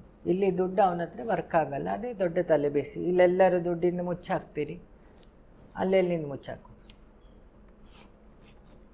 ಕೈಲಾಸದಲ್ಲಿ ನಿಮ್ಮ 100 ರೂಪಾಯಿ ನೋಟ್ ನಡೆಯುತ್ತಾ? ಗಾಂಧಿ ಎಥಿಕ್ಸ್ ನಡೆಯುತ್ತೆ, ಗಾಂಧಿ ನೋಟ್ ನಡೆಯಲ್ಲ. ಕರೆಕ್ಟ್, ಗಾಂಧಿ ಎಥಿಕ್ಸ್ ನಡೆಯುತ್ತೆ. ಗಾಂಧಿ ನೋಟ್ ಎಲ್ಲಿ ತಂಗ ನಡೆಯೋದು? ನೇಪಾಳದ ಬಾರ್ಡರ್ ತಂಗ ನಡೆಯುತ್ತೆ, ಶ್ರೀಲಂಕಾದ ಬಾರ್ಡರ್ ತಂಗ ನಡೆಯುತ್ತೆ, ಶ್ರೀಲಂಕಾದಲ್ಲಿ ನಡೆಯಲ್ಲ. ನೋಟಿನ ತಾಕತ್ತು ಎಲ್ಲಿ ತನಕ ಅಂತಾಯಿತು? ಬಾರ್ಡ್ರ್ ತನಕ ಆಯಿತು. ಹೆಂಡತಿ ಎಲ್ಲಿ ತನಕ ಬರ್ತಾಳೆ? ಮನೆ ಬಾರ್ಡ್ರ್ ತನಕ ಸತ್ತೋದ್ರೆ. ಮಗ ಎಲ್ಲಿ ತನಕ ಬರ್ತಾನೆ? ಸ್ಮಶಾನ ಬಾರ್ಡ್ರ್ ತನಕ. ಪುರೋಹಿತರು ಎಲ್ಲಿ ತನಕ ಬರ್ತಾನೆ? ಕಾಶಿ ಬಾರ್ಡ್ರ್ ತನಕ. ಉಳಿದ ಬಾರ್ಡರ್ ಕ್ರಾಸ್ ಆಗಬೇಕಲ್ಲ ಇವನಿಗೆ. ಅವಾಗ ಅವನ ಹತ್ರ ಇರೋದು ಯಾವುದು? ಅವನೇ ಎಥಿಕ್ಸಿ. ಕಾಸು ವರ್ಕ್ ಆಗಲ್ಲ. ಇಡೀ ನಾನು ನಿನಗೊಂದು ಕ್ವಶನ್ ಕೇಳ್ತೀನಿ, ಇಷ್ಟೊತ್ತೆಲ್ಲ ನೀನು ನಂಗೆ ಕೇಳಿದೆಲ್ಲ, ನಾನೊಂದು ಕೊನೆ ಕ್ವಶನ್. ಅಯ್ಯೋ, ಎಲ್ಲರೂ ರಾತ್ರಿ ಹಗಲು 24 ಗಂಟೆಗೆ ಒದ್ದಾಡ್ತಿರೋದು ನಾಲೆಡ್ಜ್ ಬೇಕು ಅಂತನೋ, ಭಗವಂತ ದಿವಿ ಇತಿ ದೇವಾನೋ, ಬೆಳಕು, ದಿವಿ ಅಂದರೆ ಬೆಳಕು ಬೇಕು ಅಂತನೋ, ಆರಾಮಾಗಿ ಲ್ಯಾವಿಶ್ ಆಗಿ ದುಡ್ಡಿದ್ರೆ ನಾವು ಬಚಾವಾಗ್ತೀವಿ, ದುಡ್ಡು ಬೇಕು ಅಂತನೋ, ಯಾವುದಕ್ಕೆ? ಸುಳ್ಳು ಹೇಳೋದು ಮೂರನೇದು. ದುಡ್ಡು ಮೂರನೇದಲ್ಲ, ದುಡ್ಡು ಅಂತಲೇ ಹೇಳಬೇಕು. ಬಿಡು, ಮತ್ತೆ ಇನ್ನು ಎಂತ ಡಿಸ್ಕಷನ್ ಮಾಡಿ ಏನು ಫಲ, ಬಿಟ್ಟು ಇದನ್ನು ಹಾಕಬೇಕಾಯ್ತಾ? ಇದು ಹಾಕ್ಬೇಕಾಯ್ತಾ? ಖಂಡಿತ ಇಲ್ಲ, ಯಾವುದೂ ಎಡಿಟ್ ಮಾಡಲ್ಲ, ಹಾಗೆ ಹಾಕ್ತೀನಿ. Okay, on that note Guruji, show ಬಂದಿದೆ ಅನುಭವ. ಶೋ ಅಂತ ಹೇಳಲ್ಲ ನಾನು. ಪ್ರತಿದಿನ ಭಗವಂತ ಯಾವ ರೂಪದಲ್ಲಿ ಈ ಅಶುದ್ಧ ಮಾಧ್ಯಮದಿಂದ ಏನೆಲ್ಲ ನಾಲೆಡ್ಜ್ ಕೊಡಬೇಕು ಅವನು ಮಾಡ್ತಾ ಇರ್ತಾನೆ. ಅದಕ್ಕೆ ನಿಮಿತ್ತ ಆಗಿದ್ದೀನಿ ಅನ್ನೋದು ಒಂದಷ್ಟೇ. ಆ ಶೋ ನಿಮಿತ್ತ ಆಯಿತು. ಆದರೆ ಚರ್ಚೆ ಏನು, ನಮ್ಮ ದೇಶದ ಸೊಸೈಟಿಯ ಶೋಚನೀಯ ಪರಿಸ್ಥಿತಿ ಬಗ್ಗೆ ಒಂಥರ ಹಾಸ್ಯಾಸ್ಪದವಾಗಿತ್ತು. ಆದರೆ ತುಂಬ ಭಾರ ಇರೋ ಕಂಟೆಂಟ್ ಇತ್ತು ಅದರಲ್ಲಿ. ಅದು ಜನಕ್ಕೆ ತಲುಪಿದ್ರೆ, ಮಾಧ್ಯಮಗಳು ಅನ್ನೋದು voice of lord also, voice of society. Gandhi ಯಾವಾಗಲೂ ಹೇಳೋರು, ಮಾಧ್ಯಮಗಳ ಮನಸ್ಸು ಮಾಡಿದರೆ ಜಗತ್ತು ಬದಲಾಯಿಸ್ಲಿಕ್ಕಾಗತ್ತೆ. ಆದರೆ ಆ ಮಾಧ್ಯಮನೂ ಎಥಿಕ್ಸಲ್ಲಿ ಹೋದಾಗ. ಸೊ ಖುಷಿ ಆಯಿತು, ಯಾಕೆ ಚರ್ಚೆ ಒಳ್ಳೆ ವಿಚಾರಗಳ ಬಗ್ಗೆ ಇತ್ತು. ಈ ಮೂರ್ಖನಿಂದನೂ ಸ್ವಲ್ಪ ಏನೋ ಸಿಕ್ಕಿದೆ ಅಂತ ನಾನು ಭಾವಿಸ್ತೀನಿ, ಯಾಕೆ ಇಬ್ಬರ ಟೈಮು ಪಾಸ್ ಆಗಿ ಬಂದಲ್ಲ. ಹಾಗಾಗಿ ವಾಸ್ತುಕ್ಕಿಂತನೂ ವಾಸ್ತವದ ಕಡೆ ಇತ್ತು, ಜ್ಯೋತಿಷ್ಯದಕ್ಕಿಂತನೂ ಜ್ಯೋತಿಯ ಬಗ್ಗೆ ಇತ್ತು. ದ್ಯಾಟ್ ನೋಟ್ ಕರೆಕ್ಟಾಗಿ ಹೇಳ್ದಂಗೆ ಸ್ಟಾರ್ಟಿಂಗಲ್ಲೂ ಹೇಳಿದೆ, ಎಂಡಿಂಗಲ್ಲೂ ಹೇಳ್ತಿರೋದು ಒಂದೇ ಪದ ನಾನು ಹೇಳಿದ್ದು, ನಮಸ್ಕಾರ ಗುರು, ನಮಸ್ಕಾರ ಗುರು, ನಮಸ್ಕಾರ ಗುರು. ಆಯ್ತು, ನಾನು ವಾಪಸ್ ಇನ್ನೊಂದು ಸ್ಟೇಟ್ಮೆಂಟ್ ಆ್ಯಡ್ ಮಾಡಿಬಿಡ್ತೀನಿ, ನಮಸ್ಕಾರ ಗುರು ಪ್ಲಸ್ ಸಂಸ್ಕಾರ ಗುರು. ಇನ್ನೂ ಚೆನ್ನಾಗಿ ಅದನ್ನು ಹೇಳ್ಬೋದು, ನಮಸ್ಕಾರ ಗುರು, ಅದು ನಮ್ಮ ದೇಶದ ಸಂಸ್ಕಾರ ಗುರು. Thank you Guruji.